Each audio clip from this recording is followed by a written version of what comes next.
Ladies and gentlemen, we are back. Yes, last week we left you stranded, without any content, leaving you with no other option but to engage in conversation with the people you pretend to love, because you're too scared to be alone. But we've returned, so get up off the sofa and say fairly well to that awful odour you call a spouse, and be free, I tell you, because for the next 90 minutes you can listen to us talk absolute nonsense, and together we can all pretend that it's a podcast. Yay, it's a Big Bad Bike Show. I'm the Big Bad Biker Sam Macaulay, and joining me this week are my two co-hosts, as always. It's the Up North Biker Ash Hall and MotoGP Chris Chippy Ballard. Say hello, guys.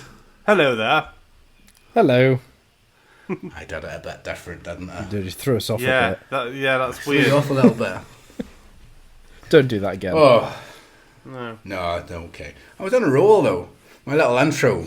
Yes. Yeah, so you just ruined it at the end. We did leave you all high and dry for a week, but we'll come to that as to why. It's not because we don't love you. We do. We love you. We depend on you. We need your constant ears listening to us at all times. Without that, we don't feel like we have any real purpose in life. So keep on listening to us and sending us your love. And if you're listening on YouTube, you can like and subscribe. You can hit the notification bell too. That way, we'll be one step closer to actually liking ourselves. And if you're on Spotify or Apple Podcasts, you can send us an email, or you can get in touch some way and just let us know where you're listening from. Anywhere around the world. We want to know, how do we get in touch, I hear you ask? podcast@bigbadbs.co.uk. That's the email address. Just clickety-clack a wee email over to us. Just say, hello there, from wherever you're at, or hello there, or from over there. It's fine. Sam, have you taken drugs? Have you had a bit of sugar today, like? I've had quite a lot of sugar and a Cobra beer. Oh, right, okay. Cobra, it's nice stuff. That is quite nice. Right, enough of me talking bollocks. Ash, do you want to tell us what's coming up on the show? I can. As usual, it's the all-new Who Am I? We're going to be telling you our reactions to this weekend's MotoGP, predictions to next week's MotoGP at San Marino, and World Superbikes at... I can't pronounce that. Magny-Cours, come on. All right, you don't hate... I didn't think it'd be that easy. I thought it would have been like just some utter bollocks, you know. Aye, but you know, you've heard of Magny-Cours. Yeah, but I've never seen it written down. You would... Okay. Sorry. I figured you'd just look at it and instinctively you would know Magny-Cours. What else could it be? The Saxon Ring? Well, obviously not, but... Anyway. Also, we're going to be asking, if you could go back in time, which season from any championship would you go back to watch for the first time? I like that question. Was that your question, Chippy? That was, yes. It wasn't mine. Your question. I like that question. I put a little bit of thought into that question, yes. So, it's been 2 weeks since we've been together. It is. In our little podcast world. So, has anybody been up to anything exciting? Chippy, go ahead. What have you done? Watered your flowers because it's too hot. Well, actually, my orchids growing very well. I've got a lot of flowers. Orchids, are they not wheels? That's orcas, you tool.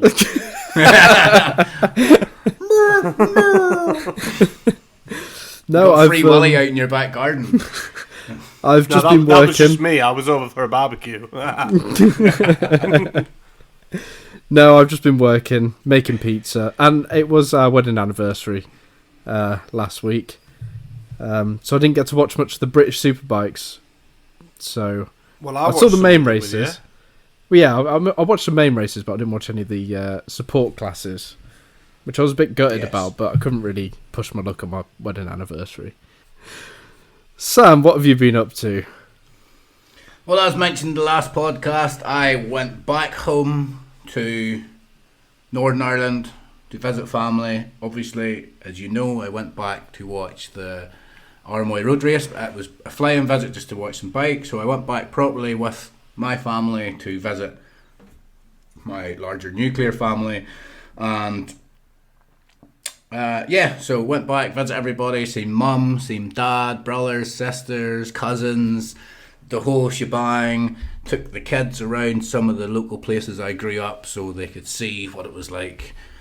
Took them to Glenarth, which is a beautiful place. Like, Ash has often sent pictures of Yorkshire and goes, look at this field, this is a nice field, isn't this a great It field? did look nice where you were, actually. It did look really nice. Yeah, it was. Yeah, it was gorgeous. And went to Portrush. Went to Rathlin Island. Have you ever heard of Rathlin Island? I think you've mentioned it once or twice. Rathlin Island is the most northern part of Ireland as a whole. Northern Ireland was the most northern part. Quite famous in history for, I guess the most famous thing is, do you know, like, the Scot Robert the Bruce? Whenever he was defeated, do you ever hear the story where he went and hid in a cave and he seen the little spider and he realised that the spider's determination made him... You've never heard that story? No, I haven't. Well, he was defeated by the English and he escaped and he went to Rathlin Island. That's where he hid out. He hid out in Rathlin Island and he was hiding in the cave, and whilst he was hiding in the cave, he seen this little spider trying to grow it or trying to make a web in the rain, and kept just getting destroyed, and I had to keep trying over and over again. And that's when he realised his determination, he has to try one more time, and he went and beat the English and rah rah rah and started being a king of Scotland and stuff. That's Rathlin Island. I went there. I had a great time. Back home. Yeah, it's good. Meeting friends, catching up. Didn't even get drunk that much because I had my family with me, so I was being quite respectable. Do you know what else I did? Chippy, you would hate this. You'd probably hate it too.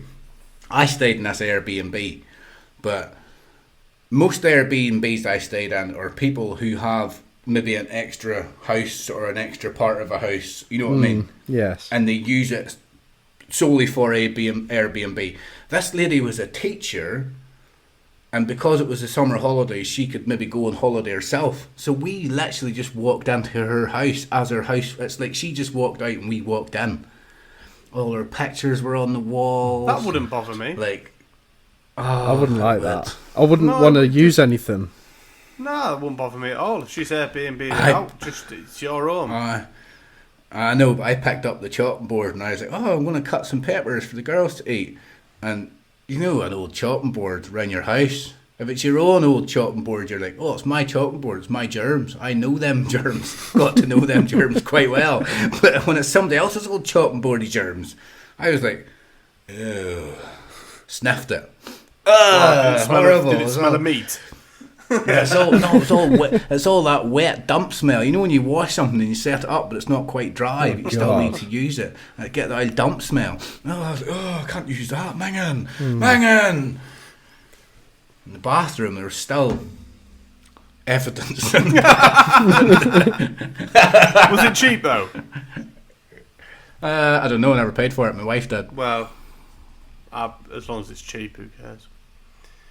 I don't think it was overly expensive, but I don't think it was a steal either. It was just convenient, that's right. Yes. So you found a few curlies in the shower then, did you? There's a few curlies more whenever I left, let me tell you. So whenever I was leaving, because it was near my sister, my sister was like, are you not going to clean the place? And I was like, No. Hey Lord, if I go to any B&B, forget about the air. If I go to a B&B, I don't clean the place before I leave. Because when you get an Airbnb, you have to pay for a cleaning charge. Well, that's what she was like. I leave most Airbnbs cleaner than when I walked in. And I was like, well, you're a fucking silly bitch for doing that. I'm not doing that. No, I wouldn't do it neither. I don't walk into Novotel on my holiday and be like, I know what I'll do. I'll clean all their bathrooms for them. No. Absolutely not. Yeah. There might have been a few curlies left. Right, that's enough about me going back home. Ash, what do you got up to? So, as you both know, I wasn't very chatty over the weekend because I was busy on my bike tour, which was really, really good. Did 577 miles I worked out altogether, which I thought was quite a lot for 2 days. But all of it was enjoyable. I loved every single minute of it. Whereabouts was it? So I travelled down from the Highlands down to Crieff in Perthshire. That's where I met my dad. He travelled up from Yorkshire. But it was a lovely day. It was a great day for riding. Met my dad in Crieff, and the plan was we were going to ride over to a place called Oban, but that's where John McPhee's from. Is that where he's from? Yeah. Oh, I didn't know that. Should have gone there. Well, we said hello. We were riding along, and I started chasing a couple of Ducatis. I won't say what speed, but I was chasing a couple of Ducatis, having a bit of cat and mouse chase situation. And we stopped at the Green Welly Cafe, which I got told is quite famous for bikers stopping out, which there was loads of bikers. And I went over and spoke to the guys that I was like riding with. And I just said, we're going over to Oban. And he said, have you been this way before? I said, no, never been this way before. He said, don't go to Oban, go up to Glencoe. And I was like, right. He's like, the Oban road is quieter, but Glencoe, honestly, it's worth it. And I was like, right, okay. So I said to my dad, right, we're going up this road because these guys say it's better. And he was like, right, okay, whatever. And honestly, it was amazing. Have you ever been, Chippy? I've been that way before. I don't know whether I've been to Glencoe, but over that way is just amazing, the roads. It's just mountains. Just the scenery. It's just you're just riding through just massive mountains. It's class. It's like looking at Jurassic Park, Lord of the Rings, just merged into one. Jurassic Rings. Yes, Jurassic Rings. We'll go Lord with of the Park. Yes. Jurassic Rings. And it was absolutely it was genuinely breathtaking. Every corner you go around, it's just like, bloody hell, that's just awesome. Went up to Fort William. I did a bit of nerding out. I went to Dumbledore's grave. Or the filming location for Dumbledore's grave in the movie, which I thought was pretty cool. Did you climb Ben Nevis? I did not climb Ben Nevis, no. Do I look like the type of guy that would climb Ben Nevis? Well, it's not really a climb. It's more of just an uphill walk. We were in bike gear. We weren't geared up for hiking and stuff like that or walking. So, did all the nerdy Harry Potter stuff. Camped out, which I got about an hour's sleep. Wasn't great. I went to Fort William in 2016, I think it was. 2016, 2017. I had no idea that Dumbledore died there. Well, it's not in Fort. Well, it's just you got Fort William, and then you head up to a place called Malig. Is it called Malig? I don't know how to pronounce Scottish freaking places. It's up that way anyway. But then we went from Fort William onto the Isle of Skye, which was really, really awesome. Just the scenery over that way is just amazing. And went into the Talisker distillery, which as soon as I went in there, I thought, Sam would be in his element here. Oh, I bought the Talisker in the house. Yeah. Well, I didn't buy Nice a bottle peaty. because I've got 6 bottles currently, so I didn't buy any. But Well, that was a rookie mistake, because you can never have too many bottles. well, you can. No, you can't. Never. But if you have company around, you can be like, oh, try this one, and then you can have a wee sip of that, and then you're like, oh, try that one with a wee bit of water and see how it Well, we changes. did when we came back here. My dad, I just said to him, "Do you want Scotch or Irish?" And he wanted some Bushmills, so we had some Bushmills.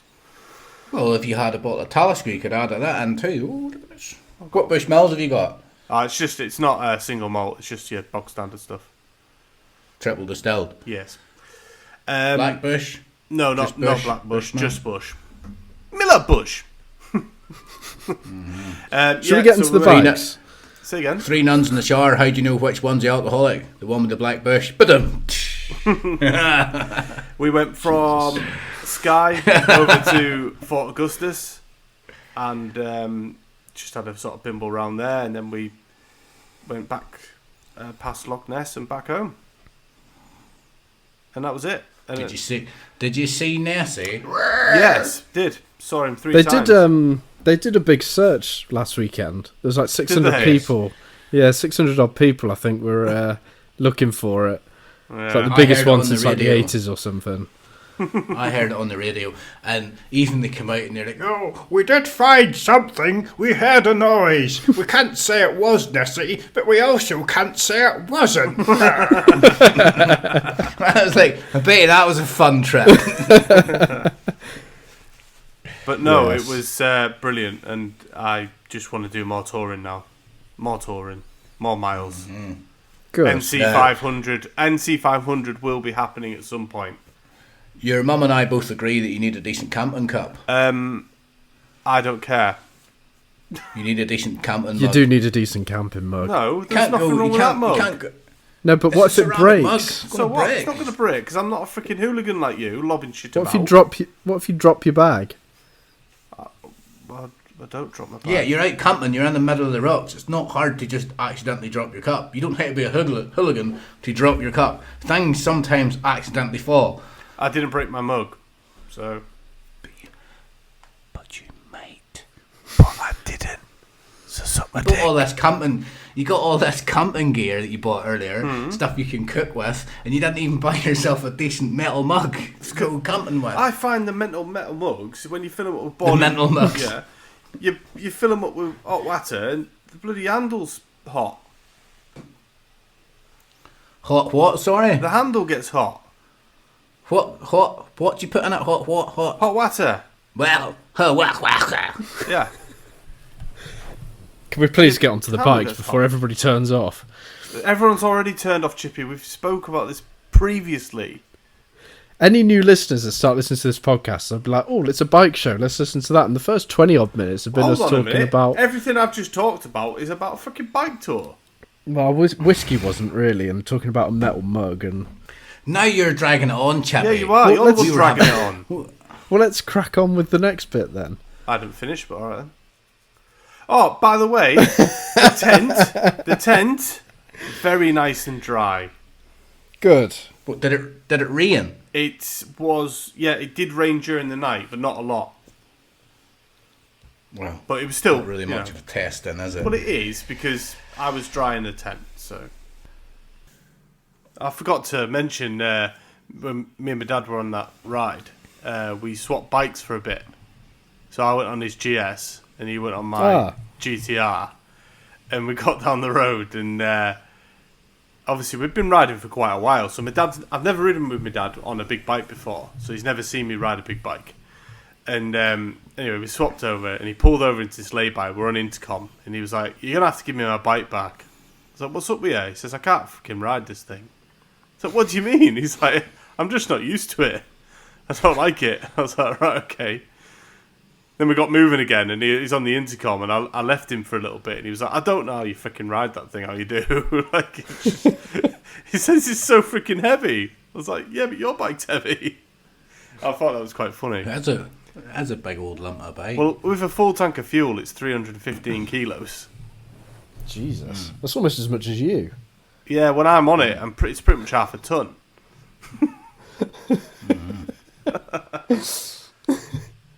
Well, that's what we've been up to. As you can see, the only one that's done any real sort of biking stuff is Ash. Once again, thank you, Ash, for delivering content for the show. Yes. Did you take any videos? Did you have anything good you might tasty? You could maybe let the listeners see some of this beautiful countryside that you were riding round? I did. I took a lot of GoPro footage, so I will be putting something together.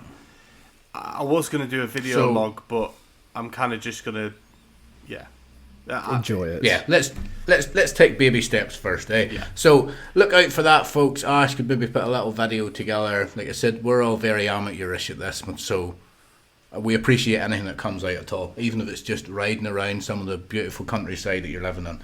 So what we're going on to next is going to be the Who Am I. So for any new listeners, if you are still listening, probably not, but if you are, a little segment called Who Am I, where we give you some clues, and then you get the excitement of trying to find out who it is. And then we give you the answer the week later. So last week, or 2 weeks ago, should I say, because I didn't record last week. because Sam couldn't be asked. Well, that was part of it, yeah, because I was on holiday. The Führer had And then as spoken. soon We as- did not have to do it. Schnell, the podcast. Nothing stopped you two from doing it. Nothing. There was no. As soon as I you couldn't give be bothered us, either. as soon as you give us the green light, like we're not doing it, it's like sound. Yeah, we'll let you I go. was just like, let Sam get I was away just with like, it. I could do it, but I feel like I'm really pushing my luck by doing it when I'm on holiday, and I was like, I feel bad trying to force you two into it whenever I'm not doing it. Oh, it was And alright yous when were I like, was on "Yeah, holiday, fine." though, wasn't it? Me and Chippy would do it on ourselves, but you're like, I can't miss an episode ever. I haven't. Right, so last week we did a Who Am I, or 2 weeks ago we did a Who Am I, and I was the one that gave the clues. So the clues were: I was born in Stockton, California in 1962. I am a 3 times AMA Superbike champion, and I am a 2 times World Superbike champion, 1988 and 1989. Did anybody get the answer? No. Eventually. It took me 2 weeks, but I eventually got it today. Did you not try and Google it or I anything? didn't even Nash? try and Google it, no. Great. I love how much effort you put into it, and then we expect our listeners to do some effort. Shut up, When moaning and get on with the it. host himself can't even be bothered. The answer was Chippy, Fred Merkel. Fred Merkel, and it should have been kind of easy because Fred Merkel was the first ever person to win a World Superbike championship. Okay.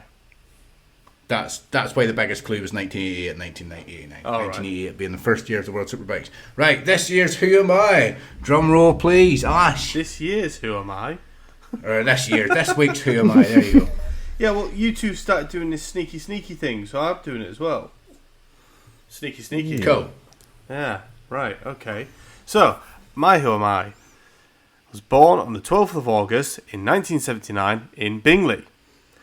I have had 27 TT podiums, 16 of which are wins, and I have written an autobiography called Miracle Man.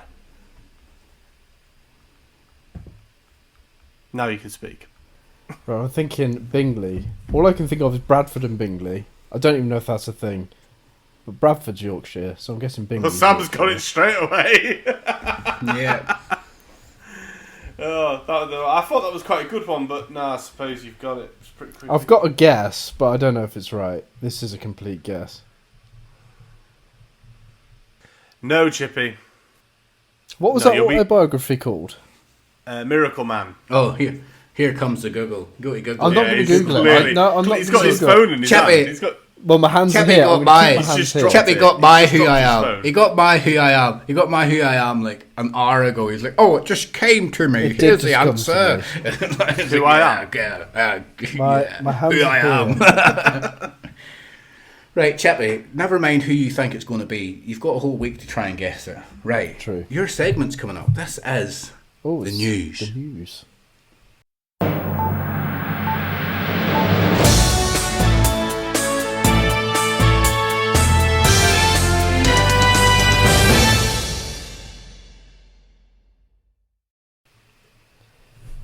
Right. Going to start with some very tragic news. Paul Bird, owner of the most successful team in the history of the British Superbike Championship, has died aged 56 following a short illness. The PBM team has won a lot over the years, including 8 BSB titles, 4 Isle of Man TT wins, plus victories in the Northwest 200, Macau, I don't know how I say that, Macau Grand Prix, Macau, yes. and Daytona 200, and he also had spells in the World Superbike and MotoGP paddock. I was genuinely really shocked the other night when that came out. Oh, yeah, really shocked, I yeah. suppose 56 years old, you don't really expect it, do you?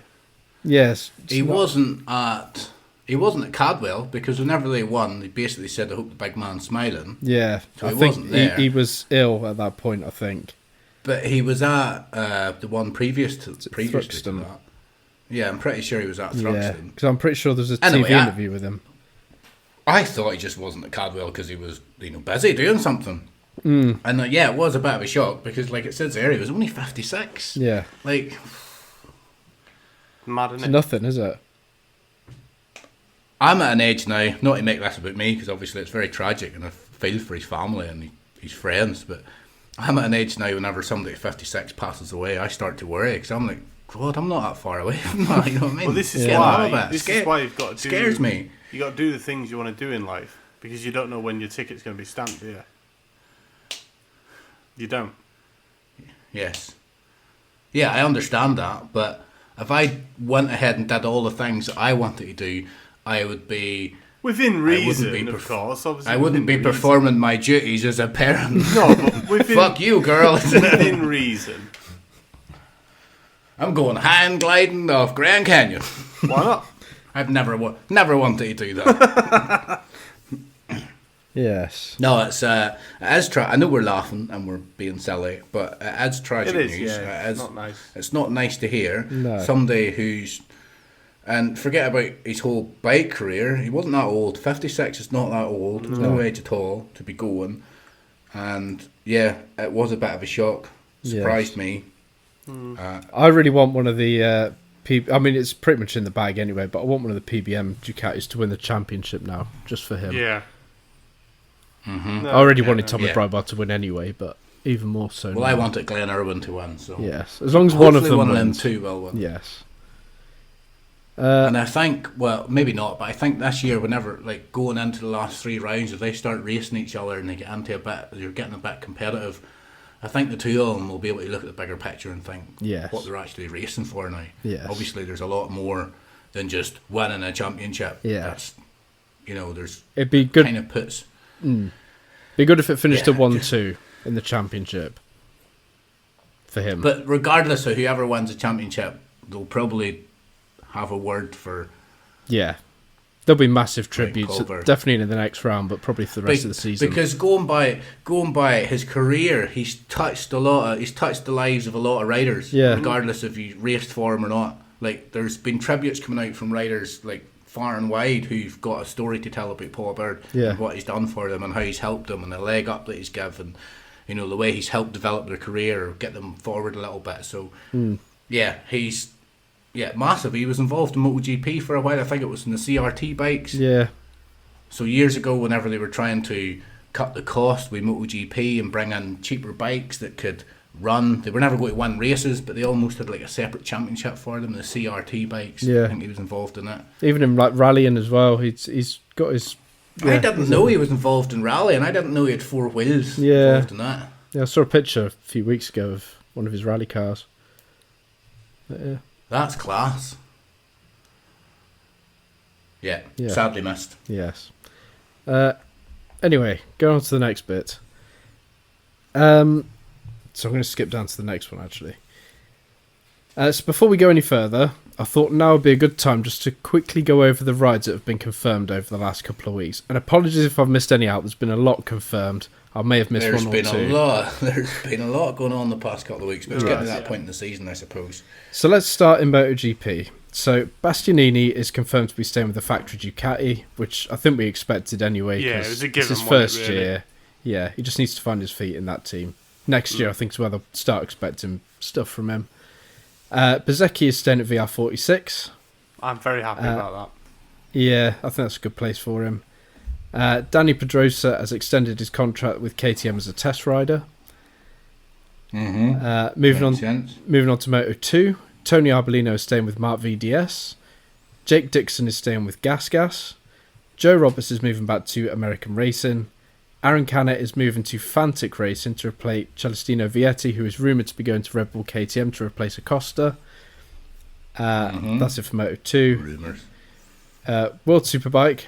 Today, which we're very excited about, and we've been dying to talk about it, has announced that Jonathan Rea will be leaving Kawasaki at the end of the season, despite being confirmed for 2024, and he will be at Yamaha World Superbike next season and for the year after. And also confirmed is Andrea Iannone will be on a satellite Ducati. Going on to BSB, Jason O'Halloran, because he was without a ride for next season, he has signed with Cheshire Mouldings Kawasaki, alongside Max Cook, who unfortunately leaves Lee Jackson without a ride for next year. And I think that's it. Apologies if I have missed anybody, but that is all I've wrote down. Johnny Ray going to Yamaha is very exciting. I'm very excited about that. I am a bit gutted he's leaving Kawasaki, though. I am, but I think I'm not. I think Kawasaki need a fresh start, and I They think he needs a do, fresh they start. do, but it's just the fact that Johnny Ray has just been with Kawasaki for so long. I think it's great he's going to Yeah. Yamaha. It's going to be a good move for him. Yeah. But it's kind of like a big era's come to an end. Yeah, that's what I mean. It's just like he won all them championships on that bike, and Yeah. yeah, that's kind of what I mean. Yeah, Yeah. but I hope he does. Yeah, hope it he was does either well at that. Yamaha. It was either move bike or retire, because Yeah. it could be years again before Kawasaki build a bike that's going That's to get true. into the championship. But you So basically, Sorry, go ahead. I was going to say, you mentioned earlier, you can see him getting a MotoGP wildcard with Yamaha. I can't think see maybe. it. What, Johnny Ray? Right, whenever I... That's what Sam thinks. Yes. I don't know about that. Because I can't see whenever, it. Because whenever he was riding with Kawasaki, there's no Kawasaki don't have bikes and MotoGP, so there's no opportunity for him to get into MotoGP. But now he's in World Superbikes Yamaha. Whenever I say wildcard, I don't necessarily mean, maybe wildcard's not the right term. I don't necessarily mean that Yamaha will put a bike on especially for him. But if he's in a position in the World Superbikes where he's maybe, like, he's doing well, he's showing that he's getting as much out of the Yamaha as he can, but he's not going to win the championship, maybe his first year or second year, but everybody can tell he's smashing it, he's doing the best he can on the bike, and one of the Yamaha riders gets injured in MotoGP and they need to replace him for a week, I think they would look at Johnny Ray and think, well, he's a seasoned rider, he knows what he's doing, he's not stupid, he's a safe bet to put in the bike to keep the wheels turning. Possibly, but surely they go with Cal Crutchlow because he's a test rider. And also, they've had Toprak in that team for a few years, and he's never had a wild card. He's just as talented as Johnny Ray, I think. Yeah, I know that, but it's just a feeling I've got. Like, he did it with Honda. He went to MotoGP. He did 2 rounds with MotoGP when he was on the Honda, and again, he wasn't winning championships when he was on the Honda, but he was doing things on the Fireblade that nobody could really do, and he wasn't expected to do. And as a little caveat, I was like, here, have a go on the MotoGP bike. I don't see why Yamaha wouldn't do it, because I'd like to they're see a business. At the end of the day, if they could make a Yamaha t-shirt and stick Johnny Ray on it and sell how many hundreds of thousands of them, make some money. How many people that maybe don't watch MotoGP because they don't like it one reason or another, but they watch World Superbikes because they like the pace of it, they like the way it's presented, they like the 3 races, they don't think there's as much bullshit in it. Yeah. Johnny Ray goes to work or MotoGP to think, oh, I'll tune in and watch that. Toprak might be as talented, he might be, but he's not a 6-time world champion. No, that's true. I'd love to see it. Don't get me wrong, I would love to see it. You could say X rider is as good as Marc Marquez, but there's no doubt about it. People want to see Marc Marquez regardless. You know what I mean? I would like to see Scott Redding jump on that Kawasaki though. Yes, that is coming up in silly season. Oh, sorry. Yes, we're. I should have been. No, it's fine. It's fine. And Lee Jackson. You know my opinions on Lee Jackson and where he should go. He's a very, very talented rider. I think somebody will take him. I think he'll... Well, okay, I'm going to put it in the silly season bit, but yeah, where I think he's going to go. Where you think he's going to go, okay. Where I think... Lee Bob Jackson. Is he where? Yeah. Is it where I hope he goes or not? Right, no. we'll talk about it silly season. We'll get into that later on in the show. Yes. We've just got one more bit of... Well, it's not news, it's rumour. And as I said before, I don't like to put rumours in the news, but this I thought... Well, it's not really a rumour, it's more of a theory. And I don't think it's going to happen. But the other week, there was a theory that KTM wanted to put Marc Marquez on an MV Augusta. It would be a rebranded KTM bike that they're using for the factory KTM team and the Gas team. But apparently Dorna are unlikely to let them go ahead with that, as they're saving the 2 ex-Suzuki slots for a new, in inverted commas, manufacturer. A new manufacturer? Yes, but apparently there's rumours that MV Augusta... there's rumours that MV Augusta will be coming back in 2027. But that's a while away. Because that's a while away, that. KTM they own a bit of MV Augusta, they think it's going to be still a KTM bike. But that was just a theory which came up about getting Marc Marquez on effectively a KTM. Let's get some Kawasaki's back in MotoGP. Yeah, I prefer that. Anyway, should we get onto this weekend's MotoGP? Yes. Right, so moving on to the Sprint races this weekend. Do you want to start with the MotoGP, do the sprint, yeah, then the feature race? Yes. Then the Moto 2. Yes. Then the Moto 3. Or do you want to keep the Moto 2 to last? Do the MotoGP, Moto 3, then Moto 2. Okay, we'll do that. Alright. That's how we're going to do it, folks. Yes. Right, you wrote it, Chippy. You wrote it out. Yeah, come on, you took start notes. reading. I did.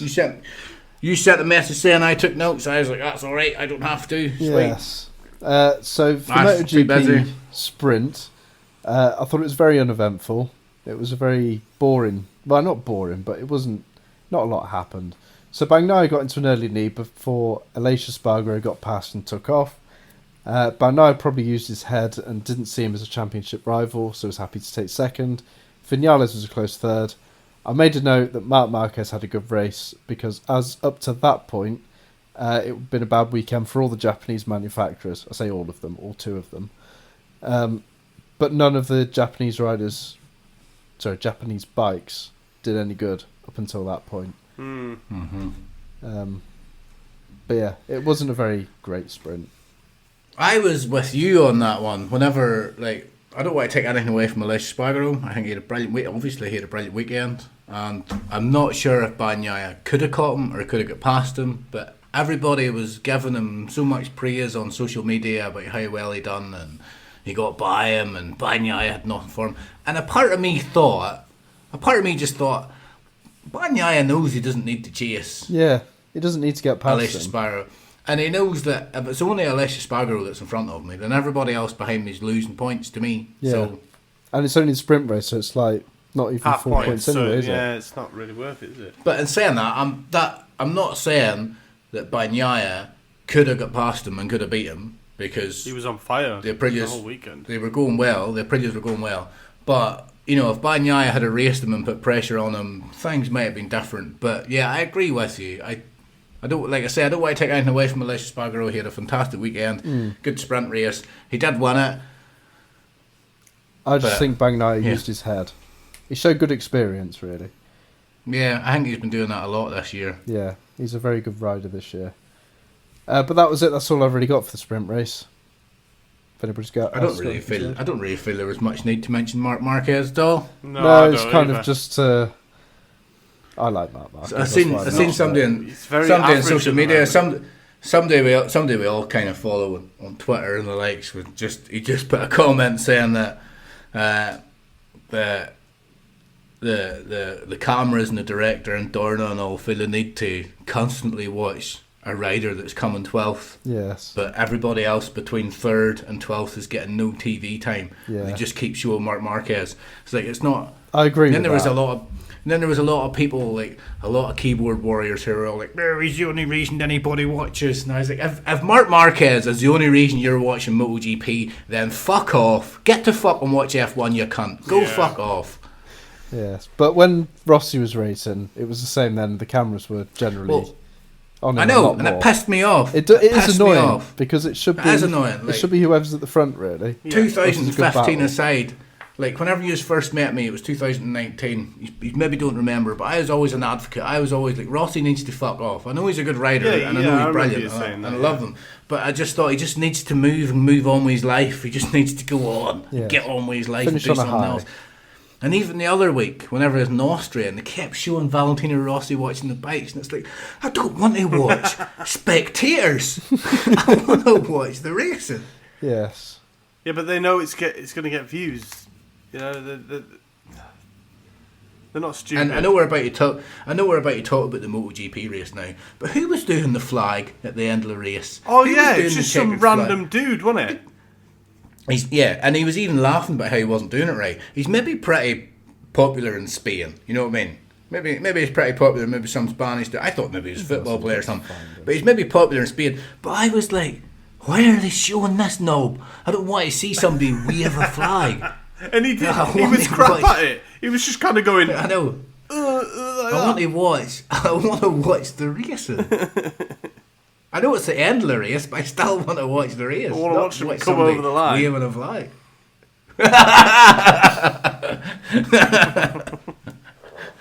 Oh, I'll tell you what I did like after You the wanna- sprint though. How they you want to watch them do what? come over the line. I like how they had the riders came past all the fans and then sort of went onto that podium where all the fans. Yeah, were. that was good. That was really good actually. Really Yes. like that.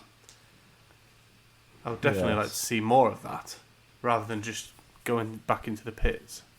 Yeah, I agree. It was an alright sprint. I don't know. I think it was a bit plain. It was okay. It wasn't very exciting.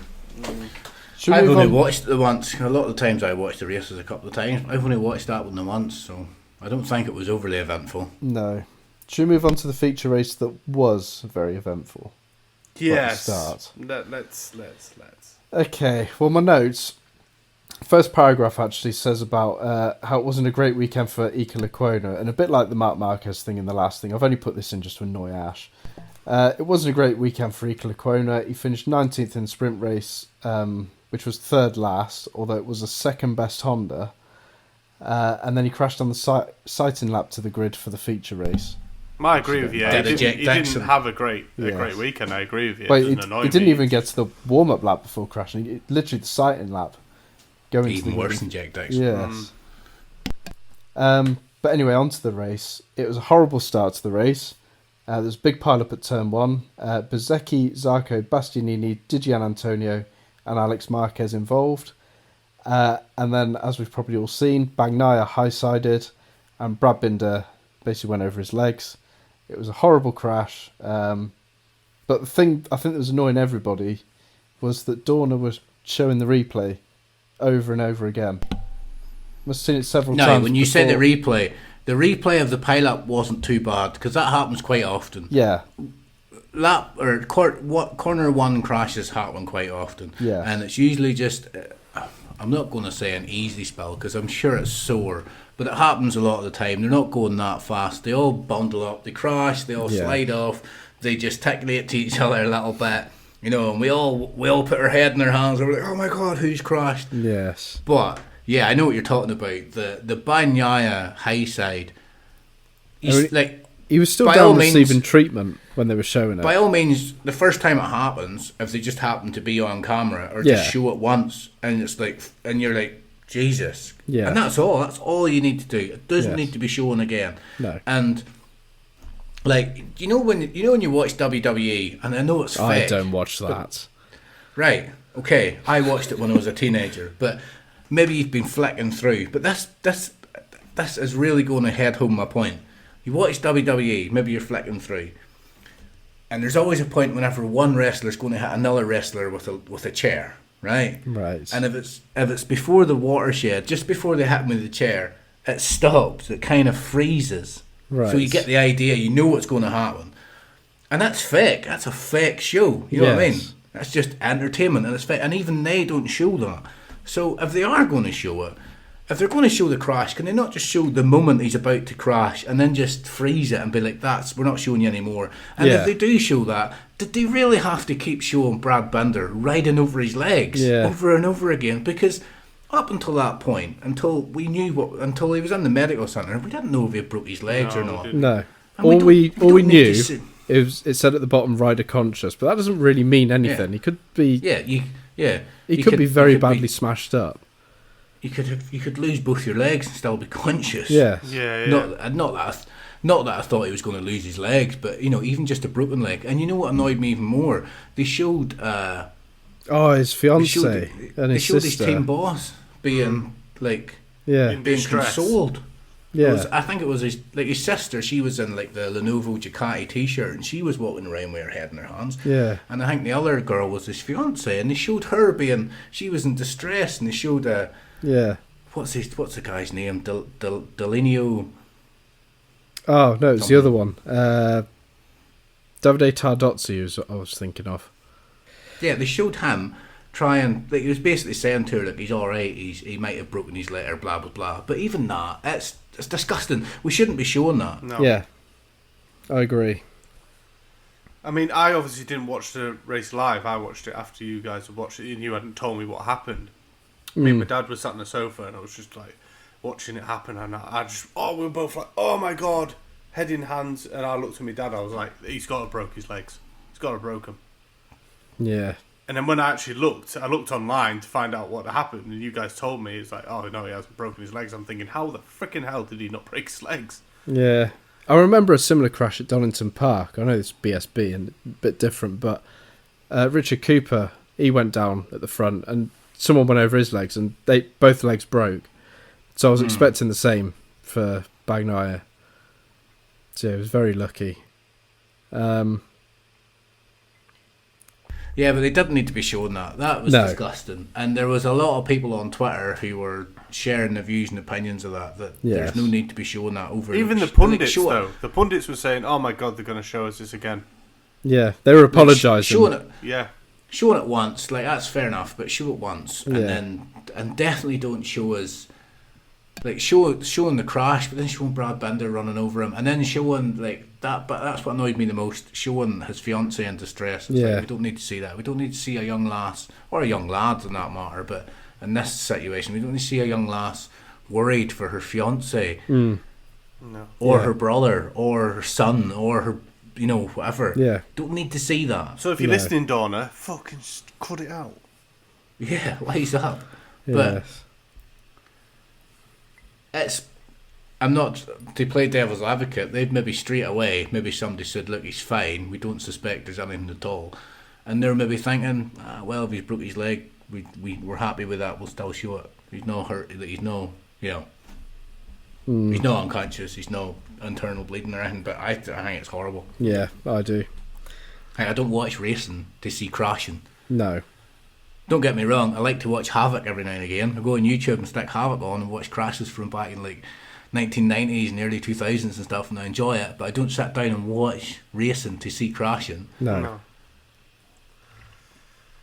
A part of me thought that this is me being sinister now, a part of me thought that Ducati had maybe just got a real quick message to Bagnaia, just saying, do something, because I know the Ducatis had crashed off at turn one. He was like, oh, I've got to take a hit for the team. But obviously not. No. And then I seen somebody on social media was just saying it was actually quite fortunate that 4 or 5 bikes had crashed out at first turn. That's true. Because if that hadn't happened, there'd have been 4 more bikes coming in that direction.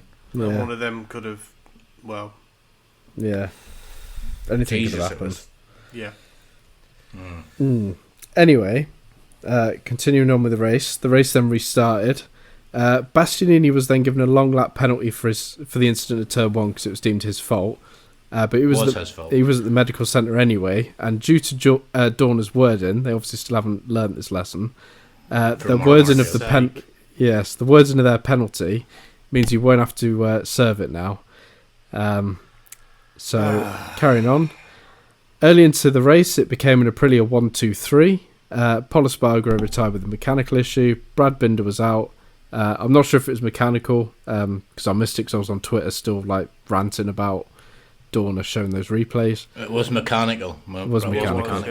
Yeah. The race went on and became Vinales' to lose, which he did, and Aleix Espargaro gets past with 4 laps to go and takes the win. The only other interesting battle really was for third between Jorge Martin and Oliveira, but it wasn't to be an Aprilia 1-2-3. Martin rounded off the podium with Zarco 4th and Oliveira 5th.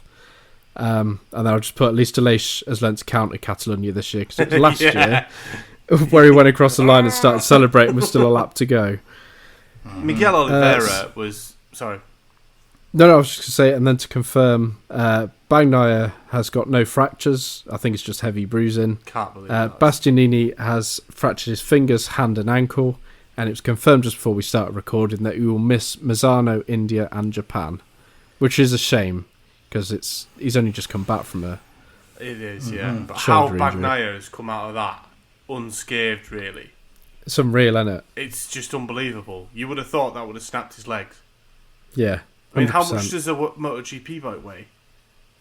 I mean, it must be a fair bit. It's got to and be. At that speed. Yeah. And it went straight over, didn't it? Straight over his leg. It's straight over. Both tyres. Yeah. Both tyres went over both legs. Unbelievable. Miguel Oliveira was brilliant to watch in that race. Yeah. I think he's a really good rider. He is, and I was thinking, bloody hell, we're going to get the Aprilia 1-2-3 here. I mean, that track does suit the Aprilias. It does, yeah. It does. But yeah, he did well. And obviously it suits the Spanish as well. It's just a shame Ralph Fernandez had a mechanical issue. If he could have got up there a bit more. Gas. No, he's Oliveira's teammate. You're thinking of Augusto Fernandez. Sorry, yes. Yeah, he's on the RNF Aprilia. He's Oliveira's teammate, yeah. But yeah, he had a mechanical issue, but I don't think he'd have been up there anyway. He's not that great in MotoGP. But yeah, that was that. I didn't actually think it was a great race, to be honest. Obviously, all the drama at the first bit of the race, but then after that, it kind of there wasn't really anything happened. I was interested. I'm fairly happy that Dorna messed up their wording with Bastianini's penalty, because if it's an absolute blatant, like, we're going to come to it in Moto3, so I'll not spoil anything just yet, but if it's an absolute blatant, like that, then I think maybe. But all Bastianini did was he didn't do anything that Jorge Martin didn't do in Austria. Yeah. He was just trying to take the inside line. He lost his front tyre. Yeah, ran out of room. I think, albeit, yes, give him a penalty for the next race or whatever, if there is a next race in this case, which there wasn't. But I think carrying penalties on to the next round, unless it's horrific, that doesn't sit well with me, really. You know what I mean? Yeah, I'm with you on that. Like I said, it depends on the severity of the incident, but then it becomes grey. There's this like grey area. What's severe? What's not? It kind of brings into that question, like, and it's especially if let's say they had worded it right, and it's like, come on, the guy's missing 2-3 rounds now. Has he not had enough? Yeah. Now you're going to make him like come back and do that. You know what I mean? After injury, like even Marc Marquez coming back after like 4 or 5 rounds. If they had then made him like oh, you have to do along that penalty. It's like, come on, has he not suffered enough? Make him do along that penalty. Yeah. So I'm glad they got the wording wrong. Yeah, that's all I really got to say about it. Like you said, it wasn't that eventful. Whenever you take away the crash at the start, apart from, yes, I think we all have to tip our hat to Aprilia and to Aleix Espargaro. Brilliant weekend. I'm glad that Vinales didn't spit his dummy out about the fact that Aleix sort of pushed him onto the long lap penalty track. I was half expecting it. I was thinking, I bet Vinales is going to go absolutely nuts at him now. And then at the end, they sort of shook hands and he was happy for him. That was nice. Yeah, but apparently they're really good friends. But obviously they know the significance of an Aprilia 1-2. Yeah. And they're both Catalunians. They're both from around that area. So I'd say collectively together, either they're going to butt heads and be rivals, but they're good friends. So obviously they're both going to be in a high with the fact that they've got an Aprilia 1-2 and they're both on their doorstep. So yeah, but I know what you mean. Yes. He could have spiced dummy out, but then he knows what it is. He's racing. But it's very common for Vinales to do that, though. So I was expecting it. Yeah. Should we move to Moto3? Yeah, move to Yes, Moto3. I don't know anything about Moto3, so... Okay, but I'll talk you through it now. So, Joel Kelso started on the front row, and then the next I saw he was down in 20th. I didn't actually see what happened to him, but if anything did. You do Joe Kelso a real disservice just for... He started in the front row, next I seen he was in 20th. Did you not watch the first 7 laps? I was, but I didn't see what happened to him specifically. Did he have his glasses on? Was he going the wrong way? He was doing quite well in the first 7 laps. He was, for the first 5 laps, he was in the top 3. And then by lap 5, lap 6 and lap 7, he slowly went back and he was in 6th. And then it was on lap 7 in the last turn, he got it all wrong. He just entered it completely wrong. Oh, is that what happened? And, I don't remember anything happened to him. I just 1 minute he was up near the top, and the next minute I looked and he was down in 20th. Well, I can remember you sending that message, and I was re-watching it today, and I was like watching it thinking, because you know I've got a little soft spot for Joe Kelso. Yeah. Oh, yeah, we I'm do going now. to watch this, and I'm going to see what happened to Joe Kelso. And even I was like, hold on a minute, what the fuck happened to Joe Kelso? And then they mentioned it. He, like lap 7, the last corner, he got it all wrong, and just dropped down the order. I've also put on here, this is again is more to annoy Ash. Anna Carrasco finished stone dead last, 32 seconds off the winner, so my bet still looks safe. Right, yes. Why in these notes have you just tried to piss me off in every single race? Because they're my notes. Well, the only reason he mentioned Joe Kelso was to try and piss me off. Get over yourself. We're both being attacked here. Then I've kind actually, can I just say that again? By like it was like lap 6, 7, or 8, right now. The commentators were talking about how everybody there was just one grip. There wasn't a break off grip. They were saying there's just one grip of riders. They're all separated by like 3 seconds. Anybody can finish the podium. ... ellipsis, and then they went except for Anna Carrasco and Asman. It was like, there's no way them 2 riders are going to finish the podium. Everybody else could. When does the season finish? we're only just over halfway. I think it's towards the end of November, is it? Yeah, I'm just thinking, when do I need to book to give blood? I'll go with you. Don't you worry. I've got another idea for you. I'll talk about it towards the end of the show. Okay. So listeners, keep listening if you want to hear my idea. Right, let's move on with Moto3. Yes. So as you said, there wasn't really a breakaway group, which was nice. Not many incidents during the race either. Just a couple of fallers and long lap penalties. And then we got onto the final lap, which was a brilliant final lap in typical Moto3 style. You say even just before the final 2 or 3 laps, it was getting up, there, wasn't it? Or hotting up. Fuck, that annoys me when they say that. Anyway, it was heating up. It was getting good. It was a really good race. I think we do it at the service for just kind of trying to brush over how good it was. It was a good race. Like, the last couple of laps was fierce. They were all over the place. Yes. Holgado crashes on the last lap on his own accord, which opens up the championship. Yeah, that opened up the championship a bit. David Munoz gets taken out by Onchu on the last corner. Oh no! And that's what we're talking. So you need to watch the last corner, right? You've got, is it Macia and Munoz are both going for the corner, and then just out of nowhere, David Alonso just comes and threads a needle between the two of them. I mean, balls of steel. And I think him doing that, the both of them just kind of went, what the fuck is he doing? And he went on and takes the race win, and then just out of nowhere, Onchu just comes from about. He came from miles back. He looked like he was like a lap behind. He just came from nowhere. He did a Gran Turismo pass. Did he? It really was. He was like, I've got no brakes. I'll just use. Was it as bad as Marquez's Gran Turismo pass though? Oh, worse. Oh, was it really? It was horrendous. No. Like, I mean, this was the ultimate Gran Turismo pass. It was even worse than what Lopez did on Saturday. It was bad. No. Honestly, if you watch any of the Moto3 race, if you just want to skip it, just watch the last 2 or 3 laps. I will watch the race. I just haven't had time today. Yes. So Munoz gets taken out by Onchu on the last corner. Really bad overtake and deserves a penalty.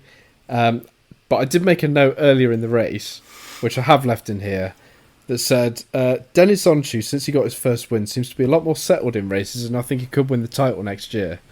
But I obviously now take this back after he did that on the last lap. Oh no, I still think he's in with a chance. I still think he could win the title. He could, with guidance. I've given you my little tip for next year. Do you want to hear my little tip, Ash? Go on. Or not my little tip, my little thought. I think David Alonso is going to win the championship next year. In fact, mathematically, David Alonso could win the championship this year. He's only 46 points behind Holgado. He's brilliant. He's already won 2 races.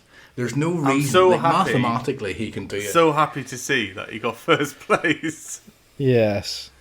He finished first. Jean Messi was second, and Denis Onchu finished third. Where but did he was given finish? But wait there, he was given a double long lap equivalent penalty, which relegated him to 12th. And it was fully deserved, but he didn't look happy about it. He was having a right paddy. And it meant Jose Rueda got on the That's not podium. offensive at all. That's not racist to the Irish people, is it, Chippy? Well, I've always said that, so I don't care. I have as well. Yes, I don't care either. Everybody says it. It's just Sam always has a little bitch about it when everyone says, oh, he's having a paddy. Well, there's just certain things you can say and certain things you can't. I wish the fucking PC police would just make up their mind. Stop having a paddy, let's carry on. People who annoy you.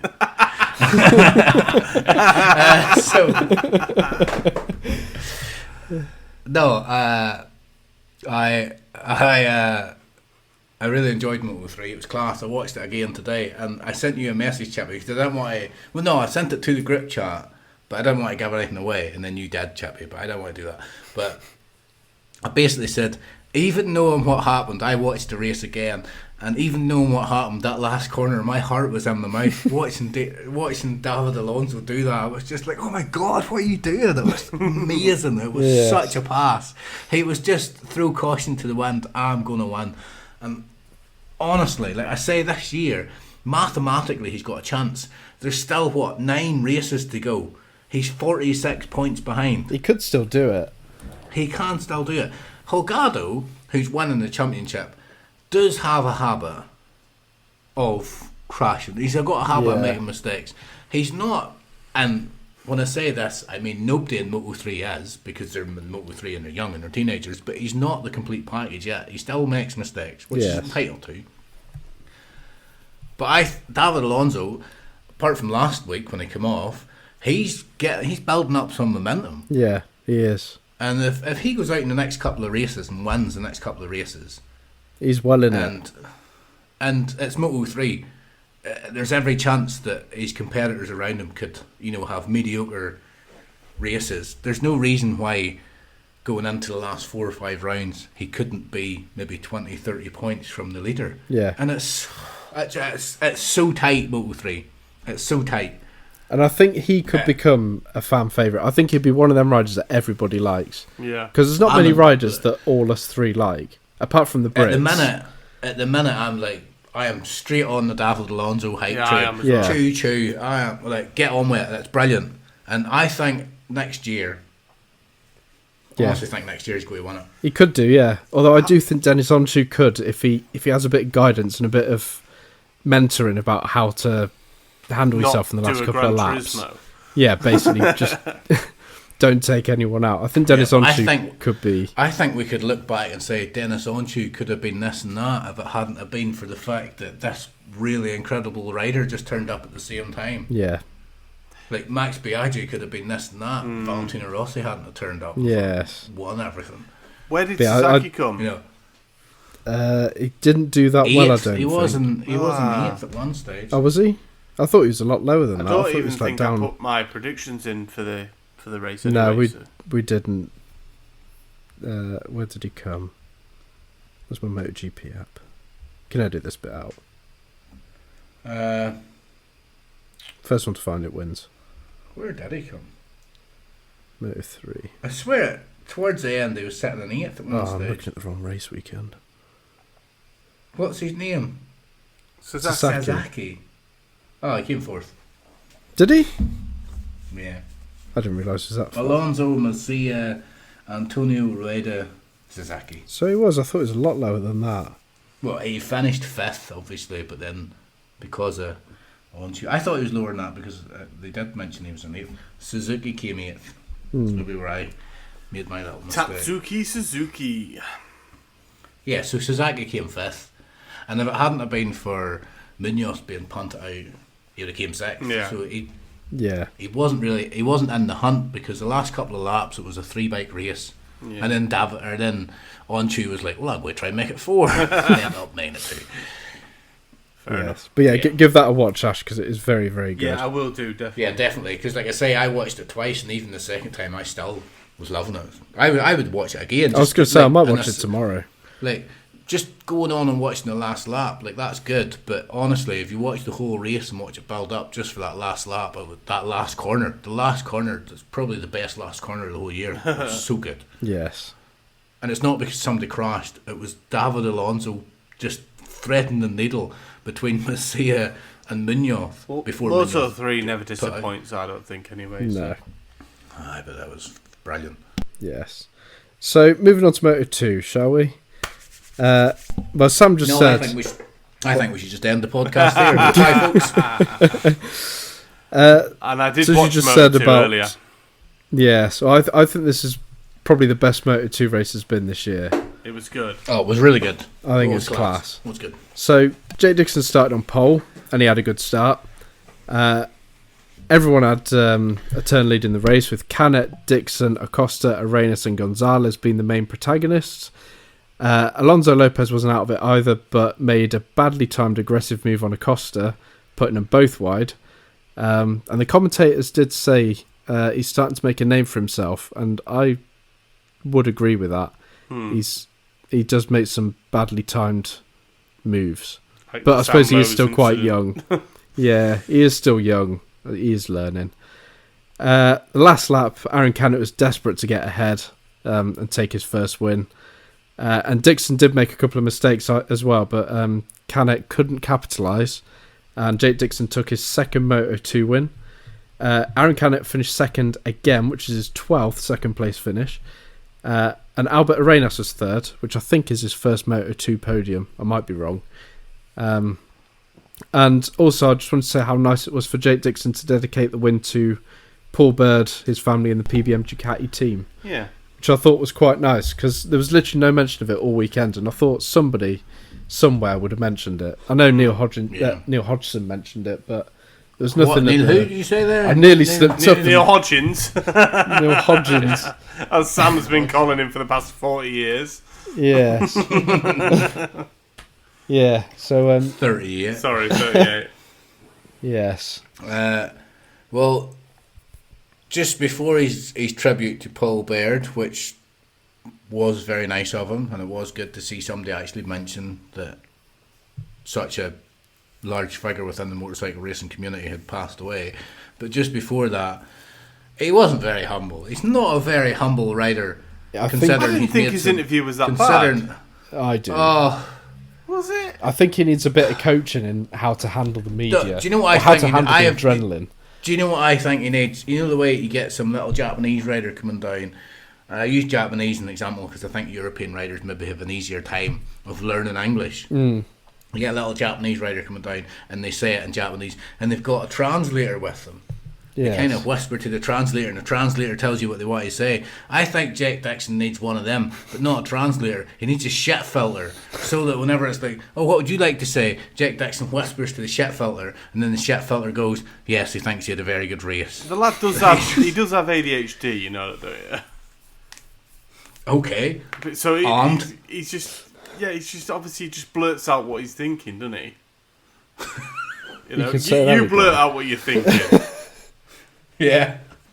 No, it's just the way it came out with it. And they're like, oh, Jake Dixon, that was a really good race. And he was like, yeah, it was a masterclass, wasn't it? I was like, oh, mate, calm down. And then he was all like, he's like, oh, the guy they're calling the next Rossi, whoa, I showed him. Well, he said Marquez, Oh, not but Rossi. Well, next Marquez, whatever. And it was like, oh, well, he's still beating you in the championship, mate, so Yes. fucking calm down. You know, at least he can do a warm-up lap. Jesus, fucking back in your box. I didn't think Yeah, it was I'd that agree bad, with his Sam. interview. He's alright. As soon as I heard it, I was just about like, "Ugh, that's fucking cocky. Yes. Yeah, but I Cal understand a Crutchlow lot was of very people. much like that, though. He's very cocky. Yeah, no, it wasn't as bad as that. Not as bad, no, I agree, it's not bad. Andy was a world champion. Andy had won Here MotoGP. we go, races. fuck me. No, you were the one that brought up Carl Crutchlow. No, I'm You just brought saying. him I'm up. just saying he could be quite arrogant like that. You know, that's all I'm saying. I wasn't mentioning about championships. Right, shit. okay, I understand. I understand he could be What quite is this arrogant, you've but got over your microphone?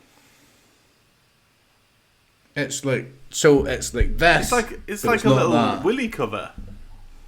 Yeah, it's like a little condom, yeah. I just realised. What the fuck's that? So have you ever seen news presenters or even like commentators, especially on a Yeah. very windy day, they'll have a big fluffy thing over. Yeah. So it's to stop a lot of unwanted noise. It's basically, this thing I used to use. Yeah. It's basically that, except I'm not using that this week. I'm trying out this thing. Why don't you just use the Because thing I've you've actually- already got and not waste your money? Well, this came with it. Did it? I didn't have that in my box. Yeah. No, this came with this. See this thing here? I Yeah, got? but not that thing didn't. That's on the actual microphone. No, the condom thing came with this here. I didn't get that with mine. Have you got one of them? Yeah, I've got one of them, but I don't have the little Johnny thing. Oh, right, sorry. The Johnny thing. I'm just talking absolute bullshit there. The Johnny thing came with the boom arm. So Okay, right. I'm sure there's an actual technical name for the Johnny thing. The microphone Johnny. The best way to describe it is it's like a condom for your microphone. The Johnny thing. Hi, you're in a Johnny cap. How the hell did I get here? The door opened and you got in. What a movie. Hey, we're talking shite again. Yeah. Let's bring it back to Moto3. Yes, Moto2, sorry. Moto2 was such a good race. It was. Best Moto2 race of the season. I'm being hard on Jake Dixon. I do realise he had just won a race. And Arbolino didn't have a great weekend. And he's railed him in. He's down to 44 points now. There's 9 races left. So mathematically, if Jake Dixon was to win every race from now until the end of the season, he would win the championship. Which he's not going to do. I would doubt he's going to win every race between now and the end of the season. But there's no reason why, if he goes out next week and wins a race, Arbolino's not having the best of times at the minute. If he finished like 15th or something. I'm not entirely sure where he finished, but I way know down. he's not. But this is what He's I not was having- saying the other week, that Jake Dixon was saying when Darren Binder took him out, saying, "Oh, that's it, that's my championship over. He's doing it to Ban everyone." him! Ban him! But the thing is, he was only 50 points behind with half of the season to go, and that just says And he about was only going to get. it he says was only about gonna his get mental 6 attitude. points. Yeah, it says about his mental state that he But thinks then he just gives up. Then the guys mentioned if he has got AD. I'm not saying if he has because He who does. am I to say he doesn't? But okay. He's got ADHD. So it's if you stick a microphone in front of him when his adrenaline's high, he's going to say things. Yeah, he's going to Yeah, I get come that. out with bollocks. But he shouldn't have been that. Just resigning to the fact he's out the championship now, and he's only 50 points behind with half the season to go. He apologised. He should be thinking, I can still win this easy. My annoyance with that interview is that everybody makes mistakes. And Yes. Everybody gets taken out at some point. Like, if he had came out and said, "What the hell was he thinking? What did he do that for?" You know, he didn't need to be doing that. It's my home race, blah blah blah. He didn't need to say he's ruined his championship because he hadn't. Because at most he was going to get 5 or 6 points that weekend, and he definitely didn't need to start shouting, "Ban him, ban him." No, that was no, just that, a bit cringy. It was very cringy. It was. But heat of the moment, Yeah. Yeah. But we'll see. I still think Jake Dixon is a title contender. Yeah. Yep, I'd agree with that. He's only 44 points back. Chippy's getting So mauled I by still his dog think- once again. Yeah, he's come for a silly season, haven't you, boy? That's what you come for. You've come to hear all the rumours in the paddock, haven't you? No, he's thinking, why have you put me a collar on with a bow tie, you utter weirdo? Because he looks smart with his little bow tie on. Oh my god. Right, let's get into silly season, shall we? Shall we? Oh, he got hasn't the got the jingle ready. jingle ready I as have. usual. I've got it ready.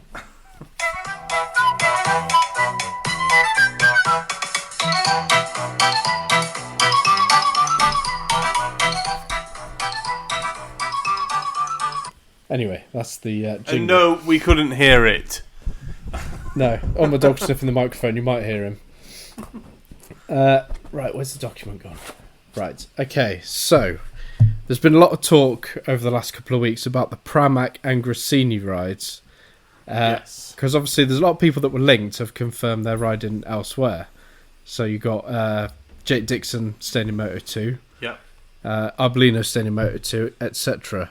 So the riders who are still linked with Pramac and Grassini, as far as I'm aware, there may be more.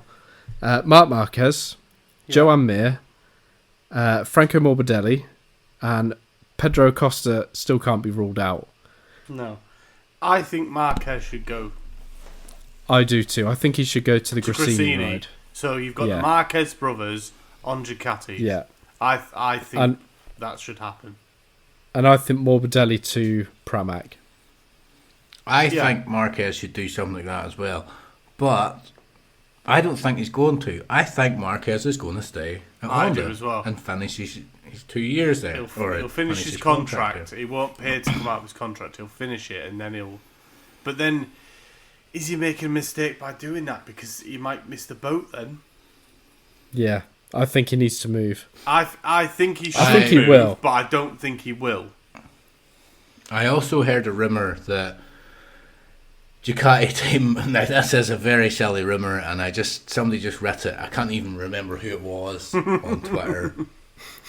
But somebody had alluded to the fact that Morbidelli was asking for too much money with the Ducatis because he believes he's consistently outperforming his teammate at Yamaha. And basically they're trying to suggest that Morbidelli thinks, rather than just taking him because he's there, that he's sought after. Right. So, and that Ducati's not happy with his attitude and how much he's asking, and now they don't want him. Now, Well- that's a rumour, and I don't know if it's true. I have nothing to that other than the fact that I've seen it on Twitter, or X. Yeah. X. But, Well, I saw this week, and it was an interview on the MotoGP website with Morbidelli, and I haven't put it on the doc, so I forgot to put it on. He has said that Ducati are speaking to him, and he's got the choice of Pramac or Gresini. I think he said something like he's got two options available to him. One's more attractive than the other, but they're working something out, and there'll be an announcement soon. So by the sounds of it, he's getting one of those rides, and I think he wants the Pramac ride. well, if it's up to him, he's going to choose the Pramac, right? Yes. Because They got the factory. right? Yeah, they got the Yes. factory bike without the pressure. But yes, so I think that's what he wants, and I think that's what they're working towards, but nothing can be announced yet. But I'm fairly sure he's getting one of those seats. And now Johnny Ray's gone to Yamaha in World Supers. That's kind of closed that door for him as well. Well, we never really thought Johnny Ray. Yeah, the Yamaha, yeah. Well, Morbidelli made it perfectly clear. I know we were all speculating, and it's not always up to the rider, but Morbidelli made it perfectly clear that he didn't want to go to World Superbikes, and he thought that he had the skill, talent, and sought afterness. That's the word. It is now to be in the MotoGP paddock, which is obviously true. Yes, I think he's a class rider. I think he's a very good rider. Yes, I think he's a lot better than what he's Yeah, performing at the minute, because obviously he's on a bike that's not really working. given the right Honestly, bike, I think he'll be up there. if he gets into Pramac, I can see him winning races. Yeah, I could see him being potentially a championship contender, maybe after his first year. But yeah, Maybe. I mean, yes. even though I've said Marquez should go to Gresini, that would be his best option, I still don't think he's going to do anything. Nothing amazing. he'll win races. I reckon if he goes to I don't Gresini, think he'll he'll win win races. races. I don't think he will. I think if Marquez goes to Gresini Ducati or any Ducati, he can win races. Yeah. I do. I think he would. He'd certainly be up there. He'd be getting podiums. He'd be getting wins as well. I don't know. I don't... Well, And this is not me... I know, obviously, I have a very strong opinion of Marc Marquez. And please don't think this is me thinking, oh, well, it's because I'm not keen on Marquez, so I don't think he's going to do anything, and that's the reason why. I just don't think he's got it in him anymore. Well, the thing is that the other names which you've mentioned is Acosta, Marquez, and Mir for this other ride. Mir, Acosta, not a chance. Well, Acosta's pretty much guaranteed to be going to KTM anyway, so that leaves Marquez and Mir, who are both, I believe, contracted at Honda until the end of next year. So if one of them's going to go, you're going to say it's Marquez, surely. you say definitely. Mir not a chance, but Mir beat Morbidelli in the championship when they were both But fighting for a championship. If it's Mir won the between championship. Marquez and Mir, they're going to go with Marquez. Yeah, surely. They've got They've to. got to. Yeah, but if it's between Marquez and Mir, and Marquez thinks he's got too much of a, if he's got too much, not pride, not the word I'm looking for, if he feels he's got too much to owe Honda, you know, he feels that he would rather finish his contract there and end amicably rather than break a contract. But Mir's a bit like, well, I didn't care. Yeah, No, I don't think Marquez. I don't think Marquez is thin like that. I think he wants to win at all costs. Yeah, I think so as well. Yeah, I think so too. But yeah, I think so too. But yeah, we're all agreeing on something. But then it comes down to if Grassini's got a chance between Mir and Marquez, and it's like, well, do we really think, like Ducati's thinking, do we really think, or Grassini obviously, but do you really think we're going to win a championship with him? How much is it going to cost for Marquez? How much is it going to cost for Mir? We could win with Mir. But you've got Marquez who's got 8 championships and Mir that's got... Yeah. Who can sell more merchandise. He's got one championship, is that right? I think if Marc Marquez goes to Grassini. No, did Johan Mir, did he win the Moto2 or anything like that? I'm trying to think now. I don't know. Let me Google it. You keep talking. Yeah. If Marc Marquez goes to Grassini, it'd be amazing for Grassini. If Marc Marquez goes to Grassini, I think he can win races, and here's why: because he has proven on the Honda this year that he can get pole positions. He can ride the wheels off a motorbike and get a fast lap, and that's in a Honda that doesn't work. So you put him on a Grassini Ducati that does work, he gets a pole position. If he can, especially in a sprint race, if Marc Marquez can get a good start and still be in the lead by lap 4 or 5 in a 12-lap race, then Marquez is the sort of rider who can make it very difficult to get past. They said the same about Valentino Rossi. It wasn't the fact that he was the fastest, it's the fact that he was the best rider. He knew how to stop you from getting past him. Yeah. If you got past him, he knew how to, he's past me, but I'm at a position now where I'll do anything to get past him and break his rhythm. Marc Marquez has got that too. Yes. Marc Marquez is that good. He's good enough that if he can get a pole position and be on a bike that can keep him in the lead, because we all know that we know from watching the racing and listening to the commentators that if you can stay in the lead for a couple of laps, the guy behind you is getting warm air, warm tyres, it starts to disrupt him a bit, so he has to fall back to his tyres cool or whatever. If Marc Marquez can get in the front in a Ducati and lead for a couple of laps, he can win a race. But what you've got to remember is Marc Marquez is going from the Honda, which we all know is shite at the moment, that he's been having to get used to again because he was out for so long with injury. He's going to a completely different bike, and he'd be fine. I don't think he will. But he's going to have to learn how to ride that thing, because it won't take him long. I think it will. I think it's more wishful thinking from you that you. No, just want it's him to not be wishful crap. thinking. Genuinely, I would like him to do well. I would like to see him again doing well, but I just don't think it's going to happen. I think we'll find out. I think you put Bagnaia and Marquez in the exact same bike, and Marquez will beat him. Yeah, I don't think. Nah, not Bagnaia. I do like that. I do. I do like that. No, I think he would. Yeah, I'd He put would. money on he wouldn't. Oh, I'd take that bet. Shall we move on? Because we're not going to agree on that. No. So there's rumours, this whole thing with KTM have got 5 riders with 4 seats, and they're looking for somewhere to put Acosta. The latest rumour is Jack Miller could be sacrificed to make way for Acosta to go straight into the factory team.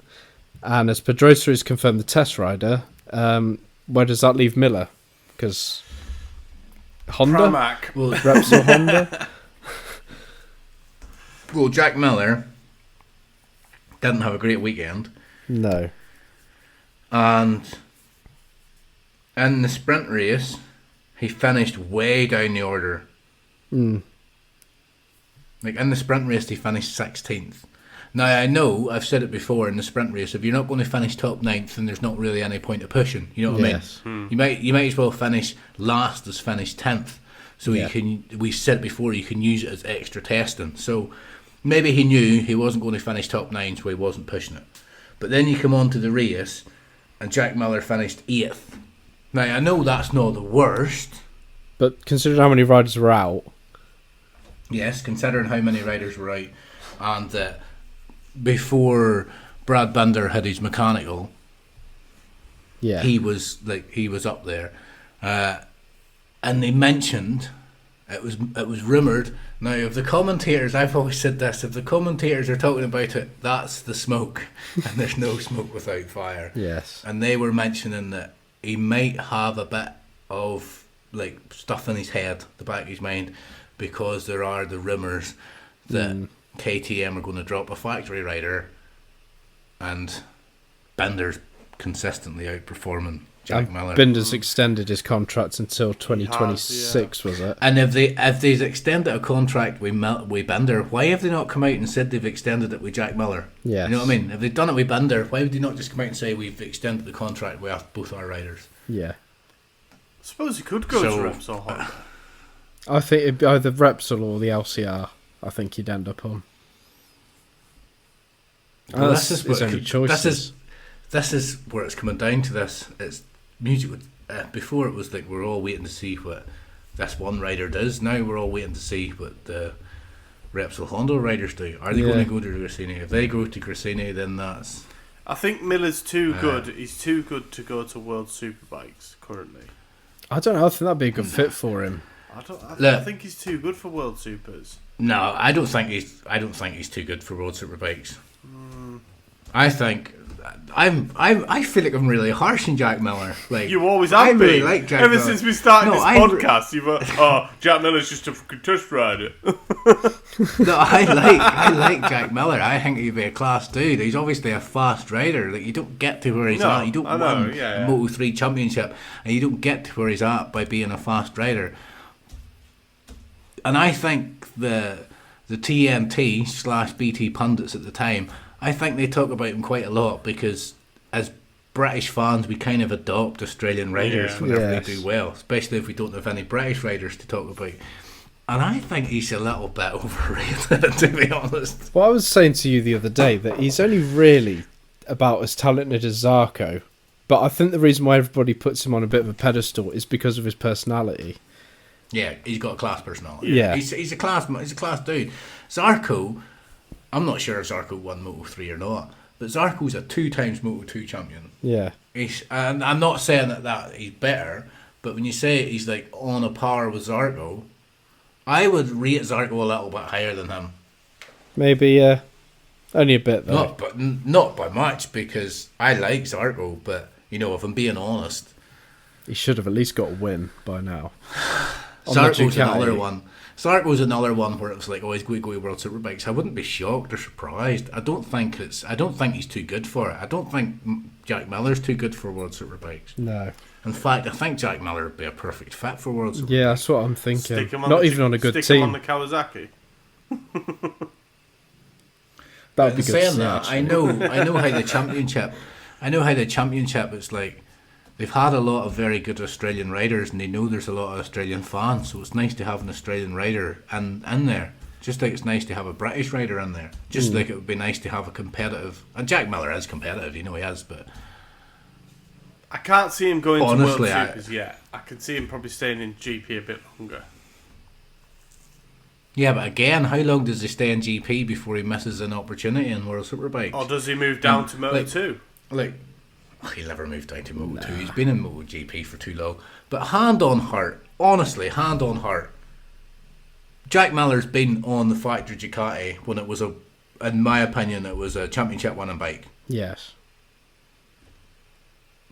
Andre Dovizioso was on the Ducati when it was a championship winning bike, and he never done either. But he's been on the Ducati when it was a championship winning bike, and he never won the championship.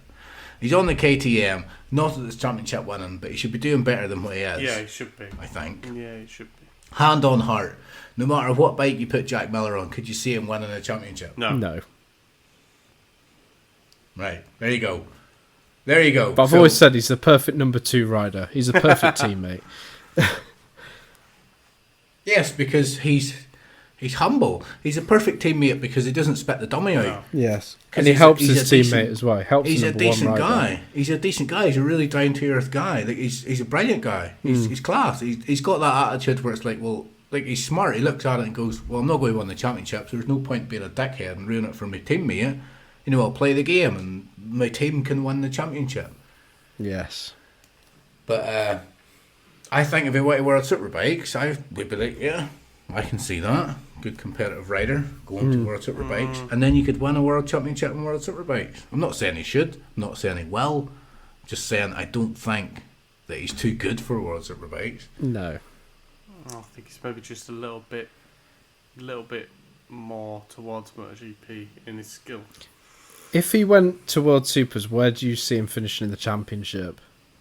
Depends what bike he's on. If he was on the Kawasaki, for example. Third. Do you reckon? I don't think he'd finish that. I think he'd be like Sixth. 5th or 6th. Yeah, that's where I'm sixth, thinking, maybe. around there. In his first year, anyway. I think every year. No, I think Batista on the Ducati would come first. I think Johnny Ray on the Yamaha will come second, and I think if you've got he has a good MotoGP rider. Don't get me wrong. I know I said he's not the best, but he's consistently in the points and consistently in the top 10, and quite often battling for podiums at stages. I think if you take a rider like Jack Miller and put him on the Kawasaki, which is a fairly competitive bike, I think he would do. Yeah, I think he could come third. Yeah. Now, hopefully, we'll find out. It's funny how Top I think- Rack is not in talk of the mix now. He's gone to BMW. No, he's BMW. I don't see Top Rack. I don't see Top Rack finishing in the top 3 in BMW. No, I No, don't I see. might that get at the all. might get the odd podium, but I hope not I'm every wrong, week. and it might just prove how little I know about motorbikes. But I think he might have ruined his career going to BMW. Honestly, I do. No, It was a Yeah. terrible Not a decision. good move. I think it was an absolute terrible decision. I was I pretty agree. shocked when I found out, to be fair. So, moving on to Kawasaki, who Yes. do we see replacing Johnny Ray at Kawasaki? I mean, think are we all can thinking Scott Redding? agree that Scott Redding would be cool to see go there. Yeah. But I'm trying to think who else could be in the mix, Jack Miller. apart from Jack Miller. I can't see Jack Miller going to. No, I think he'd rather take Honda ride in MotoGP. I think in MotoGP, there's enough.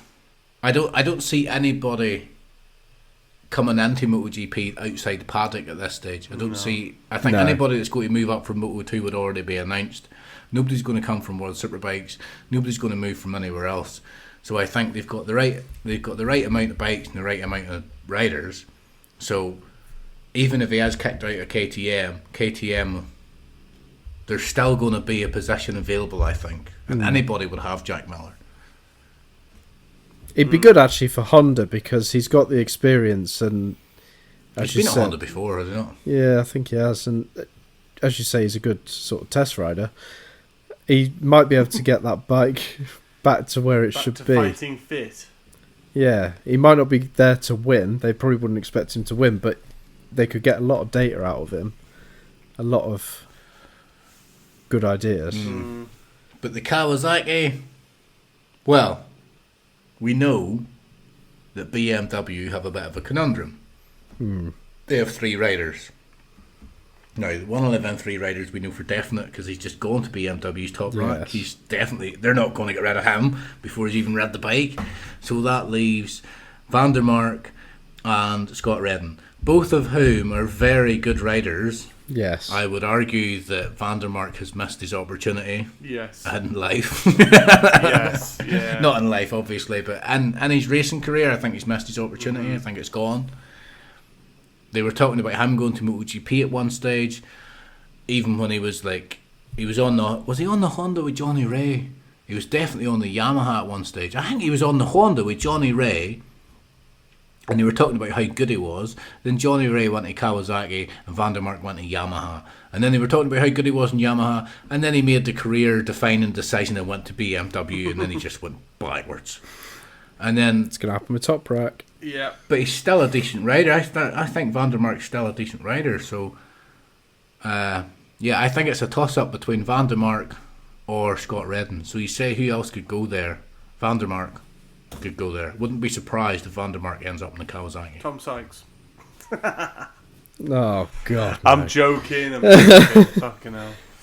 No, I think it'll be Try to think of- Redding. Try to think of who else. I think Van der Mark's a good shite, you know. I think Scott Redden has come out and made it perfectly clear that he wants to stay at BMW. He sees. Yeah. I know he's going to say that because he doesn't know if there's another ride available. But he's come out and said that. He said that he believes in the project and he believes where they're going. So that leaves Vandermark going to Kawasaki. Do you ever think BMW just sit there and think, why, when riders come to us, do they go backwards? Like, they know rightly. Do they sit there and just think, why are we doing so shit? The reason they're doing that is because they make enough money from their cars that they all sit in their boardroom round the table, and the guy with the motorbike guy sits there like a penniless pauper going, please Mr. BMW, we need more money to make better bikes. And they went, I'm making enough money with my M3s and whatever. I don't need... They're obviously not winning. They're not winning any championships, right? And yet they sell the BMW S1000RR, which is one of the fastest bikes on the road with 225 brake horsepower. And people still fucking go and buy them, and they're really expensive. Yes, people do buy them because it's just like the cars. They want that little BMW sign. They want to be able to show, I ride a BMW, look at me. And it's because of that when it comes to the racing side, BMW are like, well, why should we put so much effort into winning a championship when we're still selling bikes? Because the whole reason of putting your bikes into a championship is so that you win on a Sunday, you sell bikes on a Monday. They don't need to. But then I suppose, obviously, Peter Hickman is the fastest man around the TT on a stock bike, so that's going to be a selling point. It's the same with Honda and the World Superbikes. Honda haven't won the World Superbikes in years. The Fireblade is nowhere close to winning the World Superbikes. But they're selling. It's actually pretty shite because Honda's ethos is maybe not at the minute because they're having an absolute awful time, but their ethos is we use MotoGP as a way to make prototype bikes to show how good we are at bikes. We don't need to make the Fireblade any better because we sell them already. You know what I mean? So that's BMW are the same. We don't need to win a championship to make money. We just need to put them out there. I think Top Rack's made a horrible decision. Yeah. No way he done it. But I think he's going to regret it. But my next bike, obviously not for a long time, so don't start fucking... 2 weeks. But my next week. My next bike will be a BMW. Why? Because the GS is a very, very capable machine. Because you read your dad's GS and now it's your most favourite bike. No, I'm just not like saying you read that. Just like this is what I mean. just like I just mentioned something on this podcast and I can't say anything because you make assumptions that all of a sudden Sam because I've had a has little got a ride point. on a bike. No, it's the same trend. You read your mate's Honda. What was it? You read the Honda. What was that Honda you read? Not the Trans Am. What the other one? Oh, the Africa Twin. Yeah, the Africa Twin. You read the Africa Twin, and for weeks you rambled on about how you were going to buy an Africa Twin. It was an amazing bike, and that's all. It is a good bike. Yeah, that's all you talked about. Right, and now you've had to go in your dad's BMW GS, and now you're going to buy one of them. No, I'm not going to buy it now. I'm just saying my next bike will probably be a BMW. You said your next bike was going to be the Africa Twin, and then just out of the blue you bought a GRT 1400 or GTR, or whatever the fuck it is. GTR, sorry. Yeah, because I couldn't afford an Africa Twin, Sam. I couldn't afford one. I couldn't afford one. Well, if you go out next week and somehow end up getting a ride on a fucking push bike, my next bike's going to be a push bike. I really enjoyed it. Too much effort. You are so easily swayed. I'm not, though. You are so easily swayed. You are. You've been. I bet you whenever you walk into a car sales or a bike sales, I bet you they rub their hands. They're like, "Here he comes. This is a big fish." Nah, I'm not easily swayed at all. But yeah. Right. Back into silly season. The BMW GS is a very capable machine. So. Yes, I bet it is. Anyway, should we go on to some BSB rumours? Are we finished with silly season? Yeah, pretty much. Well, no, this is still silly season. Well, it is still silly, yeah. Yes, this is... Oh, sorry, rumours dog. is I've silly kicked him in the season, head. you I'm donut. sorry, boy. Don't apologise to the dog. I've just kicked him in the head and I'll just wake up. I'm really sorry. He shouldn't be lying there then. I'm sorry, He's on a human sofa made for people, not dogs. come for a love. That's it. Have you heard his dog voice? That's his He's dog voice. doing it right now. Yes, I have heard his dog voice. Do you know that's how he's going to speak to his child when he has a child? That's how he's I going had to. I had to use my dog voice today. My dog got in, and the first thing he did was ran out and pissed in the girl's paddling pool. So I had to use my dog voice, which isn't quite the same as Chippy's dog voice, let me tell you. Your dog voice comes with a metal bar chasing after it. And then my dog came in and ate the cat food. And I did that thing where I pointed at the cat food and I said, "What's that?" And he slinks away. Of course he down. does, and he's shitting himself thinking, I'm going to get in here. Going to get belted again. He looks at the back door and I'm like, "Jensen, what's that?" And he goes sneaking out the back door and I was like, "What are you doing? You know you've done something wrong. First you've pissed in the pool, now you've eaten the cat food. It's going to make him sick. It's going to make him sick." Poor little now I'm Arthur was And then sick this morning. And then the dog's going to be like, "Oh, I'm sick, I need to go to the vet." The fuck you're going to the vet, dog? You eat cat food, you get fucking whatever's wrong with you, you deal with it. Anyway, so you've heard of some, BSB rumours? I've heard some BSB rumours. Yeah, Yes. okay. So it was confirmed earlier today that Martrain Yamaha have decided they don't want Jack Kennedy for next season, which I think is a bit of a shock because he's done really well on that bike this year. Yeah, I messaged Jack Kennedy and he liked my little tweet that I sent to him. I basically just said, "Best of luck for the future, Jack," because I do like him. I think he's... Yes. I like... Well, I yeah. think he deserves to be in British Superbikes. Is I think he he's a decent rider. four-time Supersport champion? 4 or 5-time Supersport champion? I can't remember. But yeah, as he's leaving, the rumours are Danny Kent is going to Martrain Yamaha next year. And the rider market has been looking quite interesting since Jason O'Halloran has been confirmed at Kawasaki. I tweeted that earlier. I was like, "Danny Kent, question mark." Yes. Maybe. So the rumour is Dean Harrison is going to Honda for the roads. Yeah. As in like the factory Honda, and Danny Buchan will be leaving Cinetic BMW to go to Dow Racing Kawasaki to replace I think that's a good move from Dean Danny. Harrison. Dean Harrison... Don't know. Dean Harrison was riding about... He went to the Armoy Road races and he did a few other races on the Russell Racing bikes. Are they Hondas? I can't remember what manufacturer they are. Why don't you think it's a good idea for Danny to go to Kawasaki? Well, because I It's gotta don't be think better in than the BSB. Beamer. No, I don't know, because in BSB they're not a front running team. They're not really a BSB sort of team, are they? I know they're racing BSB, but no, Dow Racing Kawasaki, because they're more for the roads and they just sort of do BSB just to keep their eye in. But maybe with a proper BSB rider, maybe they will do better in BSB. I don't know. It'll be interesting to see. But I do like Danny Buchan. I think he's very talented. Because obviously Dean Harrison is obviously better at road racing than he is BSB. Yes, exactly. So maybe with Danny Buchan at Dow Racing, maybe that will make him better in BSB. Who knows? I hope he does soon well. find out. I hope he does a lot better than he's done at BMW. And something I'd like to see, this is what I've called Chippy's rumour, is I would like to see Lee Jackson go to Cinetic BMW to replace Danny Buchan, because I think he'd be a good fit there. Well, you know where I think he should go, but I'm not going to mention that.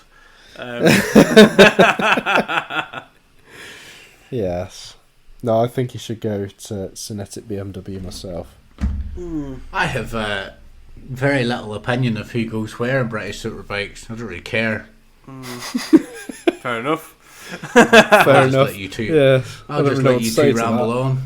No, I know. I'm not just saying that to just try and be a dick. I'm just going to let you two ramble on. I don't really have any real... No, don't really... That's all the rumours very and much silly looking season that forward I've got to for going this week. to Alton Park Yes, on the 15th. because you get free tickets because you're tight. No. Because I was invited to go, so I'm going. Yeah. Anyway, shall we get on to predictions for next week? Oh, is this next week's predictions? I haven't put any in. No, you haven't. So this is so we've got the MotoGP in San Marino, and we've also got the World Superbikes at Magny-Cours, which Ash can't pronounce. So starting with MotoGP Sprint, as Ash is still right, and we'll go with Sam. Mm-hmm. Who have you put? Well, I have gone with Maverick Vinales.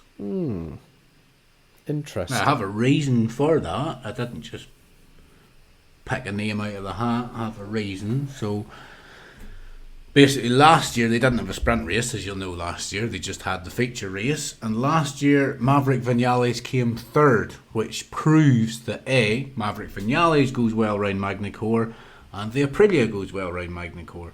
And the only two people that finished in front of Vinales last year was Bastianini and Bagnaia. Bastianini's not going to be there, and I think Bagnaia might be licking. I know he's not broken anything, but he still might be licking a few wins. He might. Yes. I'm not saying he'll go out and have a bad round, but he might go out and settle for second or third. You know, if it comes to that. Yes. So I've put Vinales down for the sprint winner. Ash? I am going with Aleix Espargaro. Because he's on fire at the moment. Why not? Fair enough. I've gone with Jorge Martin because I heard this weekend. Now I don't know if it's true. Obviously, you've looked at last year's results and said Aprilia went well, but I heard somebody say this weekend that Magny-Cours isn't a place that Aprilia. They don't think Aprilia will do that well this year. But I don't know. They could be wrong. So I went with Jorge Martin. I would have probably gone with Bagnaia, but as when I wrote this, Bagnaia was still in hospital and confirmed of his injuries, so I didn't think he'd be there. So I went with Jorge Martin. Well, last year in the Pramac Ducati, Jorge Martin came 9th. Did he? So, yeah, but that's not to say he won't win this year. Obviously, he's progressed. He's got better. He's had an extra year on the bike. Yes. So feature race. Sam. Am I going first again? Did you go for? All right, Ash. Pecco Bagnaia. I know he's obviously had that bad off in the last race, but he's going to be coming back, and I think I hope he hasn't knocked his head, and he'll perform as he does. Yes. Chippy. I've gone with Jorge Martin again.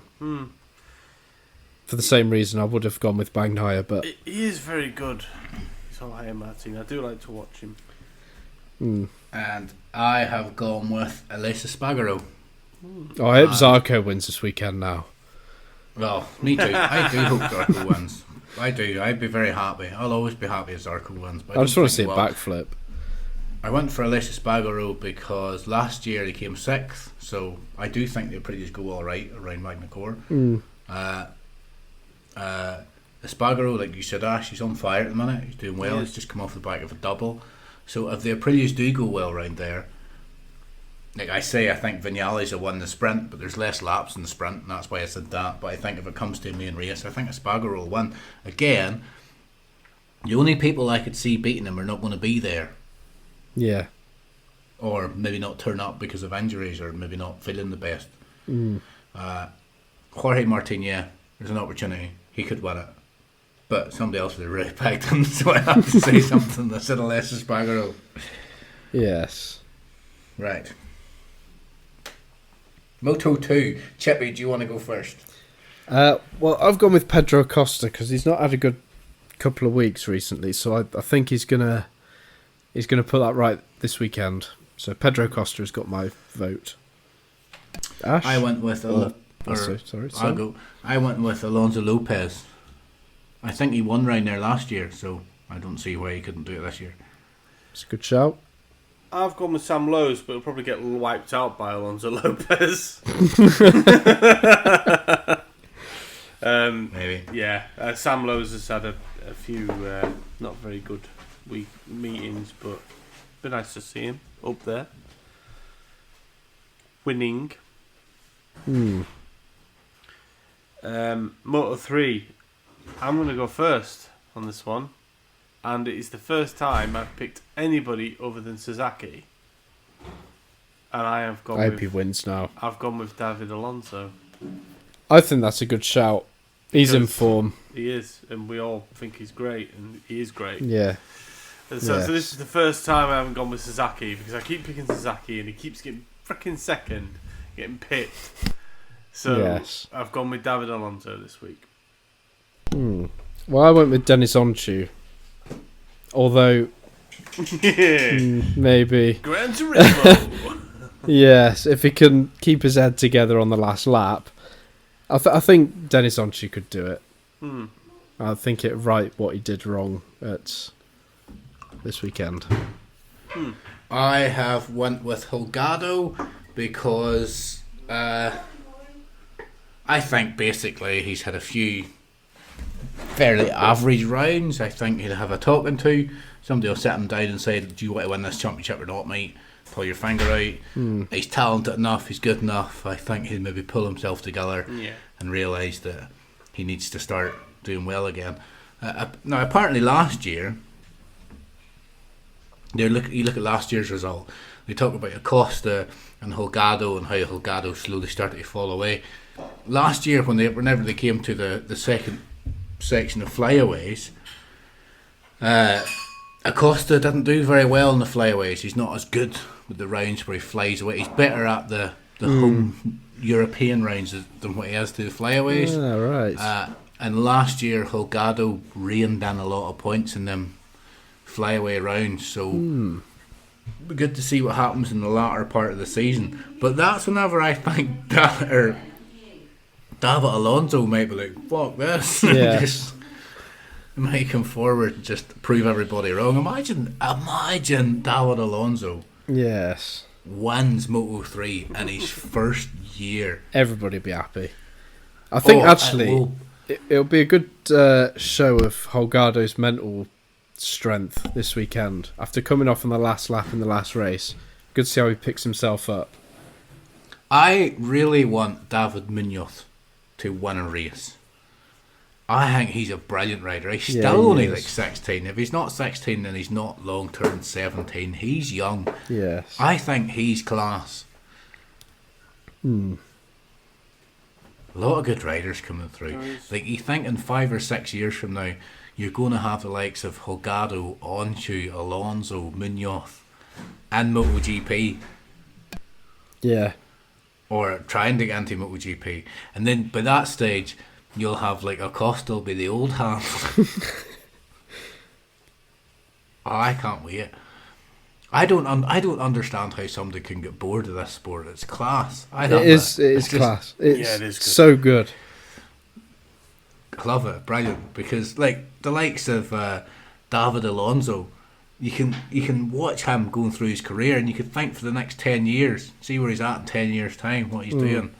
He might not do nothing. He might never win a championship. He might end up in World Superbike, who knows? But I can't wait to watch his career, and David Munoz. So, them two, because they're just two very young riders who are very good and very talented, and both have the opportunity to go on and do amazing things. Yes. Excited. Sounds like someone's doing dishwasher at your place, Sam. What that? No, it sounds like someone's doing dishwasher in background. Oh, Helen came in to get a drink and stuff. Sort stuff out. Do you mean dishwasher as in washing dishes, or filling the dishwasher? Filling the dishwasher. I should maybe that, yeah. Should we move on to the World Superbikes then? Our predictions? Well, I'm just going to keep this simple. I've gone for Bautista for all three. And I'm going to keep mine simple. I've gone for Toprak for all three. And I'm going to admit that I forgot Magnicor was on next week, so these other two put their predictions down before I had a chance to. So, I don't think any of these riders are going to win a race, because I think Bautista's going to win all three. And if he doesn't win, I think Toprak will win it. So I thought, have a little bit of fun. Spice it up a little bit. Because if it does happen, then I can hold my head high and say, yes, folks. That was me. That was me that picked these riders. I had the faith. So, for race 1, race 1. It's not the sprint. Race 1, I've gone for Scott Redden. Don't know why. Had to pick a name out of a hat. I hope he does. I'd love it if he I did. hope he does, yeah. In fact, I hope all your choices win. To be fair, Right, so- it only takes a wet race, and that could happen. Yeah. Yeah, and it's in France, and who knows. Right, so I've picked Scott Redden, and for race 2, which is the sprint, I've gone for Johnny Ray for no other reason other than I hate picking the name out of the hat. And for race 3/race 2, because the other race 2 sprint, you know what I mean, the third race of the weekend, I have gone for Locatelli, because why the hell not? Yeah, he's a good rider, Locatelli. Yeah, I like him. He is a decent rider, yeah. So that's my 3 riders that I have picked. But honestly, I can't see past Bautista or Toprak. No. But, like I said, had to pick somebody. Couldn't just go, I'm not playing. But I would rather Couldn't just do that. beat Bautista. Yeah, I would as well. Yes, to make a championship of it, yeah. Although when Bautista gets to wildcard in MotoGP, I want him to do well. Yes, I do as well. It's the only time I'll ever be want him back to win. Yes. That'll be brilliant. Well, that was quick to cover the odd World Superbike predictions. Yes. The question. The question. So I asked, if you could go back in time, which season for any championship would you go back to watch for the first time? Now, I've written down there the same as Chippy. That's only because I genuinely can't think of anything else I would rather want to watch. So I put the 2015 MotoGP season, and I said specifically just for the Rossi and Marquez Yeah. drama. Yeah, it was. And I Yeah, but you've never seen the 2015 championship. No, I've seen most of it. I haven't seen every single race, but I've seen like all the. I've basically seen the highlights. And But yeah. you can't see any evidence that Marquez was purposely disrupting Rossi's No. championship. No, can't see it. And Ash, you strongly believe that Marquez was trying to disrupt Rossi's championship. I do believe on some level, yes. I tell you what, if we had this podcast in 2015, Jesus, that would have been Well, I think there's some bonus mental episodes. I think there's bonus material possibly in the off season. That is something we could maybe do. Go Yes. back and watch the 2015 season and discuss it with each other. Yes, And that would be a Give our whole own- episode. give our own thoughts and opinions. It could be 2 or 3 episodes. That's like 16, 17 races worth of material. First of all, I think you two are so boring and predictable. I knew one of you were. I knew one of you were going to pick something so Right, obvious. I'm going to just send you a message, Ash, of which season I think he's going to go to. Oh, I like this. This is exciting. This is exciting. I like this. All right, okay. Let's see if he does. Oh, right. So first and foremost, I didn't just jump straight in there. I'm not just going to jump straight in there and tell you what year I think, because I like to segue into things. I like to talk a little bit of bollocks and add a little bit of, I like to I'm gonna get sprinkle some comfy pixie for dust this. in my Yeah, I stories. think I might So- jump on the sofa for a change. So I'll give you my maybes. So straight away, whenever I seen this question, my heart answered the question straight away. And that was my answer. But then I thought about it and I thought, what other years would be really good to see? So I'll give you a quick caveat. I thought maybe 1976, go back and watch it for the first time. Because I've never really watched it anyway. I've seen highlights, like you say. But that was the year Barry Sheen won his first championship. I thought I'll go back and watch it. But I thought, that's not my heart speaking, that's my head. Then I thought maybe go back to 1996 and watch, just the whole MotoGP series, because that was the first year Valentino Rossi turned up in the 125, to see that again. But my answer would be, see if you get this right, my answer would be 1994. No, all right, I okay. didn't So get that that. was off then. And the reason I'd say 1994 is because I've mentioned this before. That's the first year I became like really aware of the World Championship, and I don't mean World Superbikes. I mean the World Championship as in Grand Prix racing. Obviously, I was anti-road racing. I was going to road racing week in, week out. I was aware of British Superbikes because British Superbike riders were coming over and racing against road races in the Northwest and what. But that was the first time I became really aware of World Championship racing. And I can remember my old man had a VCR, which was about a 3-hour video. It was just the whole 1994 season, all wrapped up in this one VCR, and it was brilliant. You had like Kevin Swantz, Nora Fumiabe, Alex Barros, Luca Cadalora, Jeremy McWilliams, John Reynolds. You even had like Neil Hodgson and James Hayden who were filling in. Like I think Neil Hodgson came in like round 13 and 14. Good old and, Hodgins. right, they were young at the time, just filling in. And then obviously you had Mick Doohan who won the championship. And yeah, I thought it was class. To me, just watching that championship was the first time whenever I just realised there's a whole plethora of motorbike riders out there who are absolutely fantastic. Yeah, I go back, I would like to rewatch for the first time 1994. It just seems so, I don't know, it just to me, that championship that year opened up the world to me.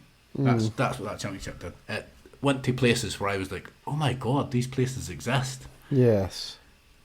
So go on, tell me, what year did you think I was going to say? I thought you were going to say 2009 MotoGP.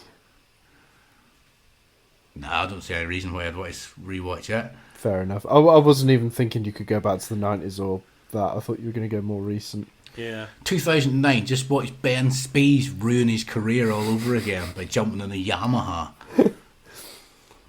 Yes. Or, thinking about it now, I can't remember the year exactly. Just thinking about it. Go back and rewatch the year Nicky Hayden won the championship. That would be nice. I can't remember what year that was. 2013? 12? 13? But yeah, it would be nice to go back and watch him win the championship again, obviously, because he passed away, wouldn't it? It's 2006. I thought it was I was going to say 2006. Well, I was way off. 2006. I thought it was 2006. I was going to say it, but when you said 2013, I was like, oh no, I've got that. Another wrong. good year to go back and watch would be 2013. That's the year Marc Marquez turned up in MotoGP. It was his first year. It was his first year in MotoGP, and he just absolutely set the world on fire. Yes. Like I know I often say he very nearly didn't win Moto2, and if it hadn't been for Scott Reddin's broken wrist, he probably would have won Moto2. Yeah. It kind of brings up that question that, you know, Marc Marquez was given the factory Honda ride, even though it wasn't guaranteed he'd win Moto2, but he absolutely showed everybody that year. He stepped up and he was like, I deserve this ride. I'm going to be the best you've ever seen. And turning up in MotoGP in your first year as a rookie, like nowadays, and even before that, they're like, if a rookie even gets top 3, even on the podium, they're like, oh, he's such a good rookie. Marquez came in his rookie year and just destroyed everybody. Like, not even close. Yes. Watching that again, that was good. Just going back to an earlier point, Joan Mir, he won the 2007 Moto3 championship on the Leopard. Ah, right. So two-time champion. Okay. That's still not as good as 8, so I think they'd pick Marquez. Yes. Arthur's having a mental dream at the minute. Is he? Jesus. A wee pause going. Oh, God, his whole body's going. Oh, he's stopped now. Yeah, 1994, Max Biaggi won the 250cc championship, I believe, for a second time. I'm not entirely sure. It might have been his first time. And Kazuto Sakata won the 125cc. I loved 1994. It was class. I was 3. I was 3. Well, turning 4 that year. I was 8 or 9. No. 7 or 8. About 24. Maybe 9. Yes. That's it, isn't it? That's it. That's the end. This is the end. Thank God for that. It's 11 o'clock. Yeah, no, I'm knackered. I'm tired now, like. Right. ladies and gentlemen, if you are still listening to us talk absolute bollocks, first of all, you can get in touch and tell us what you think would be the best year to go back and watch. It doesn't have to be the MotoGP, it could be World Superbikes, it could be road racing. Like, to be honest, I would love to go back and watch the 1993 TT again, because that was the year Joey Dunlop took over from Mike Halewood and won his 15th TT. I'd love to go back and see that again. I can remember him lifting the championship. But if you're listening to this podcast and you would like to get in touch and let us know what you would like to go back and see for the first time, that would be good. Take us back to 2015 or whatever, whenever Carl Crutchlow won at Argentina for the first time, whatever. You can get in touch. You can send us an email at podcast@bigbadbs.co.uk. And also answer the Who Am I as well. Don't Yes, forget. also answer the Who Am I. The clues again were... Ash, what's the clues again for the Who Am I? 1 second, because it's not on the old doggo. The clues are... I was born on the 12th of August in 1979 in Bingley. I have had 27 TT podiums, 16 of which are wins. And I've written an autobiography called Miracle Man. I'm going to kick myself when I get this. Ash hadn't even finished reading the clues by the time I picked up my phone and I Yay. was giving them the answer. So... you can get in contact, podcast@bigbadbs.co.uk. Tell us what you think of Who Am I. Let us know what year you would like to rewatch over again. Tell us anything at all. Even go back to old episodes and just tell us anything we got wrong, because God, we've got a lot wrong. I've said a lot of things that I know were wrong. I listened back to them and I'm like, God, I knew I said that wrong. I'm surprised nobody's picked up on that. You can listen to us on YouTube. If you don't listen to us on YouTube, go and check out our YouTube channel. We have a few videos on there. It's usually Ash that's putting the videos on there. Big Man is the YouTuber out of us, really. There's a new video coming up soon if you want to see some Scottish Highlands. And we're on Twitter. It's at the Big Bad BS. We're on Instagram, the Big Bad Bike Show, hyphen between everything. We're on Facebook, the Big Bad Bike Show. But if you really want to check us out on Facebook, go to our group, which is the Big Bad BS. We're all on Twitter. We're all on X. Well, we're all on Twitter or Threads or X. And we all follow. We've all got the same name. It's for myself, it's at the Big Bad Biker. For Ash, it's the Up North Biker. And for Chippy, it's at MotoGP. Check us out on social medias. Please get in touch. If you want to support us, send us an email. Let us know you're listening. That's all the support we need until we start asking for money in a few years. But apart from that, does anybody else have anything else to say? Anything burning? No. Anything motorbike related that you really feel you need to say right now? I don't think so. I think David Alonso will be a MotoGP champion by 2027. MotoGP. MotoGP. No, I don't see that.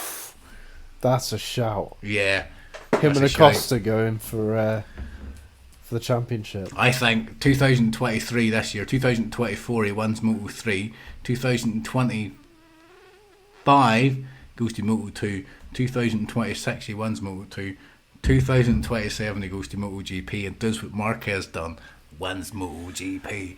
No pressure, David Alonso, but I've just put it out there. I am starting I've got something to I am starting the hype train. David Alonso, chew, fucking chew.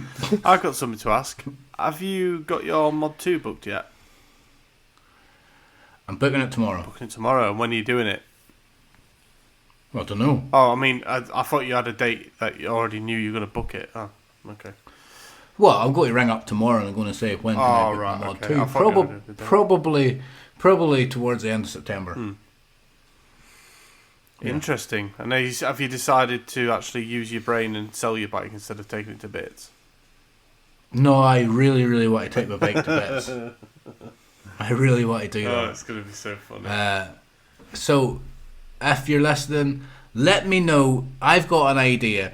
I've always wanted to be able to take a bike apart and put it together. So I've got a little YBR 125. I've also got a friend of mine who likes to take bikes apart, and he can help me. But I was thinking of basically doing a stream where you guys can get involved whenever I'm stuck. So my stream would be, I'll set a camera up in a garage, and I go to take my bike apart until I reach a point where I don't know what I'm doing, and that's whenever you can help me. Or I can look at YouTube videos, whatever. But basically, I want to take the bike apart, and then I want to put it back together again. A lot of people do this. It shouldn't be that hard. And me and Chippy And are going to come onto your live stream and give you so much abuse. And I imagine once you do it a couple of times, it must get easier to do. And if you can take a 125 apart, surely then you can take a 500 or a 600 or a 1000cc apart. They couldn't be that hugely different. Oh my god. He's going to go and get a Triumph Tiger 1200 and take it to bits and just fuck it. No, I'm not going to take a 1200 bits. But like I say, I've got a little YBR 125. I am more than willing to pull that bike apart and put it back together again, just to try and learn something.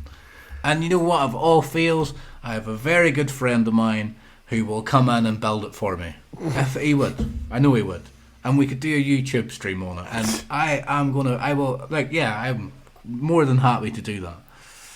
I'm looking forward to it, actually. Yeah. I don't even know how to take a tank off a bike. I don't even know how to do that.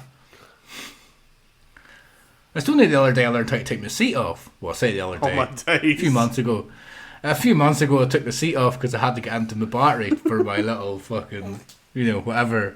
And then that's where I thought, I was like, I should really be able to take this bike apart. Oh my god. Yes. Cheers to me.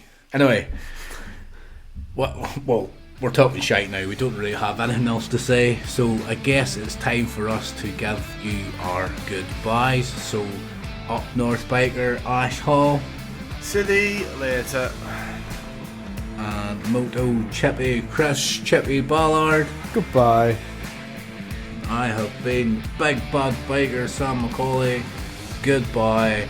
And we will not see you, but we will touch base with you next week. Fairly well.